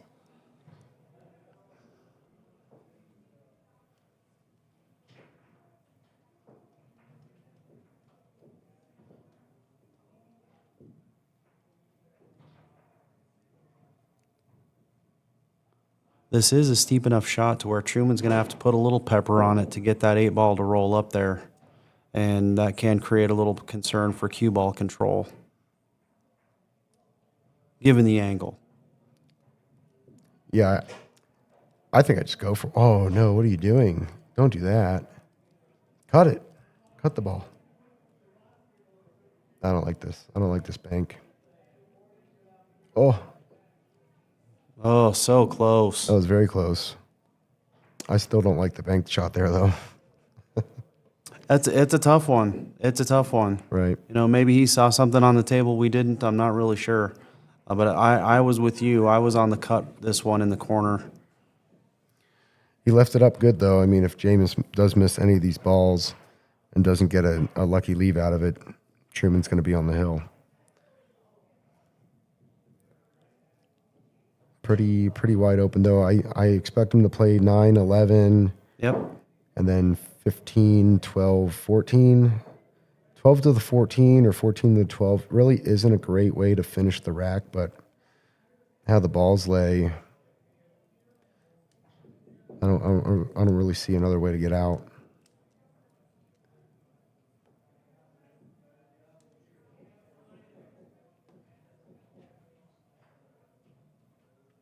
$12 to the 15, try to get back to center table for the 11. Yeah, this is a really tough spot to be in.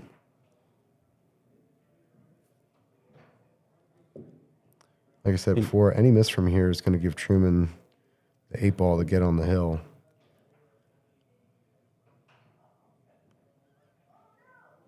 Yeah, see, this is why I don't like going that way.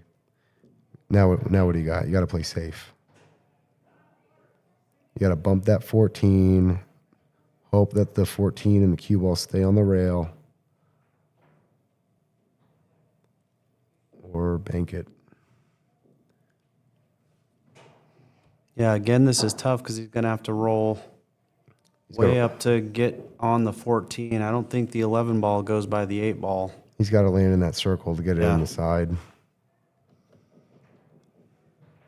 If he comes up short at all, that bank was really risky too because it's not guaranteed, and you missing.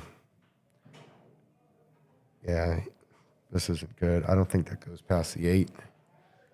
Now, he could cover up the corner pocket with the 11 ball and make that 8 much tougher for Truman. Yeah, but that's a lot easier said than done, honestly, because if that comes out just a little bit. Yeah, that'd be one of those touch shots. No rail. Nope. All in hand.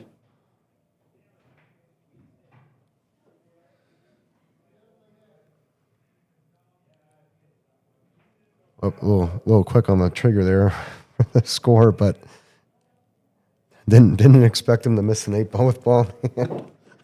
I've seen it happen. I have too. I've done it myself. Truman's on the hill, 14-10.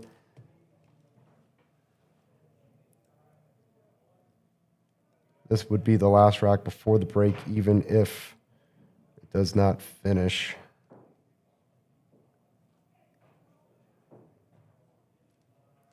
Truman's break in rack 25, also his break to win the match.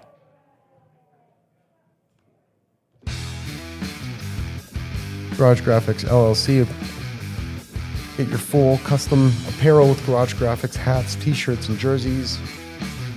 Need a custom piece for your team, brand, or next big idea, Scott Carter's got you covered. Check out the website at garagegraphics2.myspotify.com or email Scott Carter at garagegraphics26@gmail.com. QR there takes you to the website. Check it out. Really, really great apparel.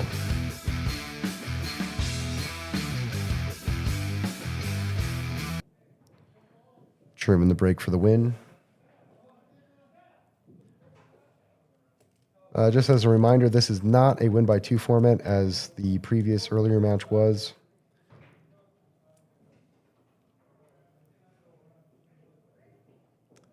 Pretty cluttered up there. I like taking solids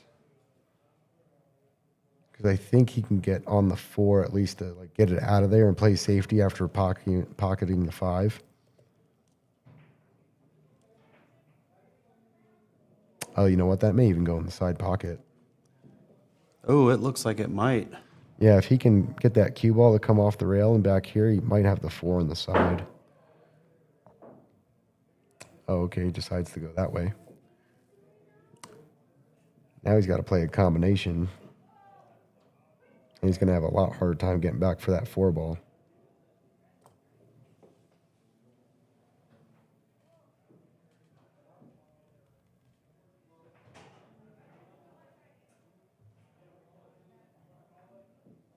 Did he call that? I don't think he called that, did he? I don't know. No, My assumption was the combo. Oh, and he sat down. yeah, he's sitting down. But he puts Jamos on his own ball. Ben's taking a look to see if it's frozen.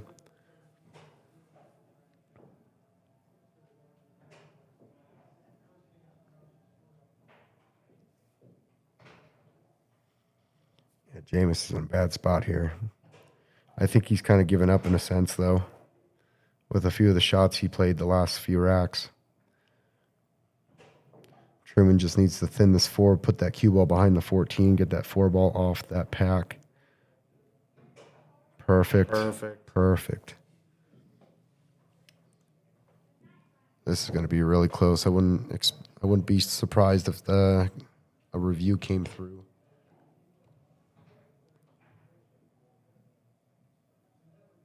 Good hit. Good Not a hit. rail. Leaves Truman shot on the 4 down to the far corner pocket. If he can make this and bump the 11 or get around it with a shot on the 2 or the 6, I think this rack's over. Yep. Good shot. I think this match Good might shot. be over. 6 to the 2, 2 to the 1.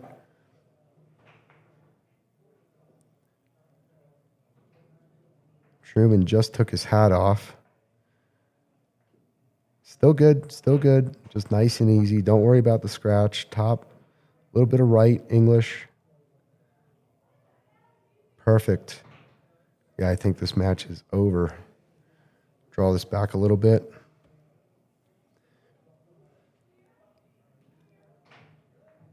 Nice.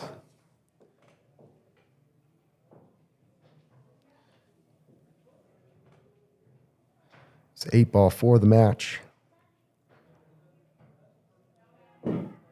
Great out. What a match. Truman wins 15-10 over Jamos. I want to thank Shawn for joining me in the booth again. Great time. Started out really close. Truman fought back. We have 2 Grudge matches coming up in 2 weeks, so stay tuned for those. I want to thank the Mirage Sports Bar for hosting the Grudge match. Very much appreciated. I want to also thank Diamond Billiards and Jam Up Apparel for letting us use their logos during the stream. I want to thank Ben McGowan for roughing and racking for us today. Did a great job. Lastly, want to thank Garage Graphics, LLC, and Halu Insurance for their support in the Grudge match. Much appreciated. And we will see everybody in 2 weeks. Thanks for tuning in. Thanks again.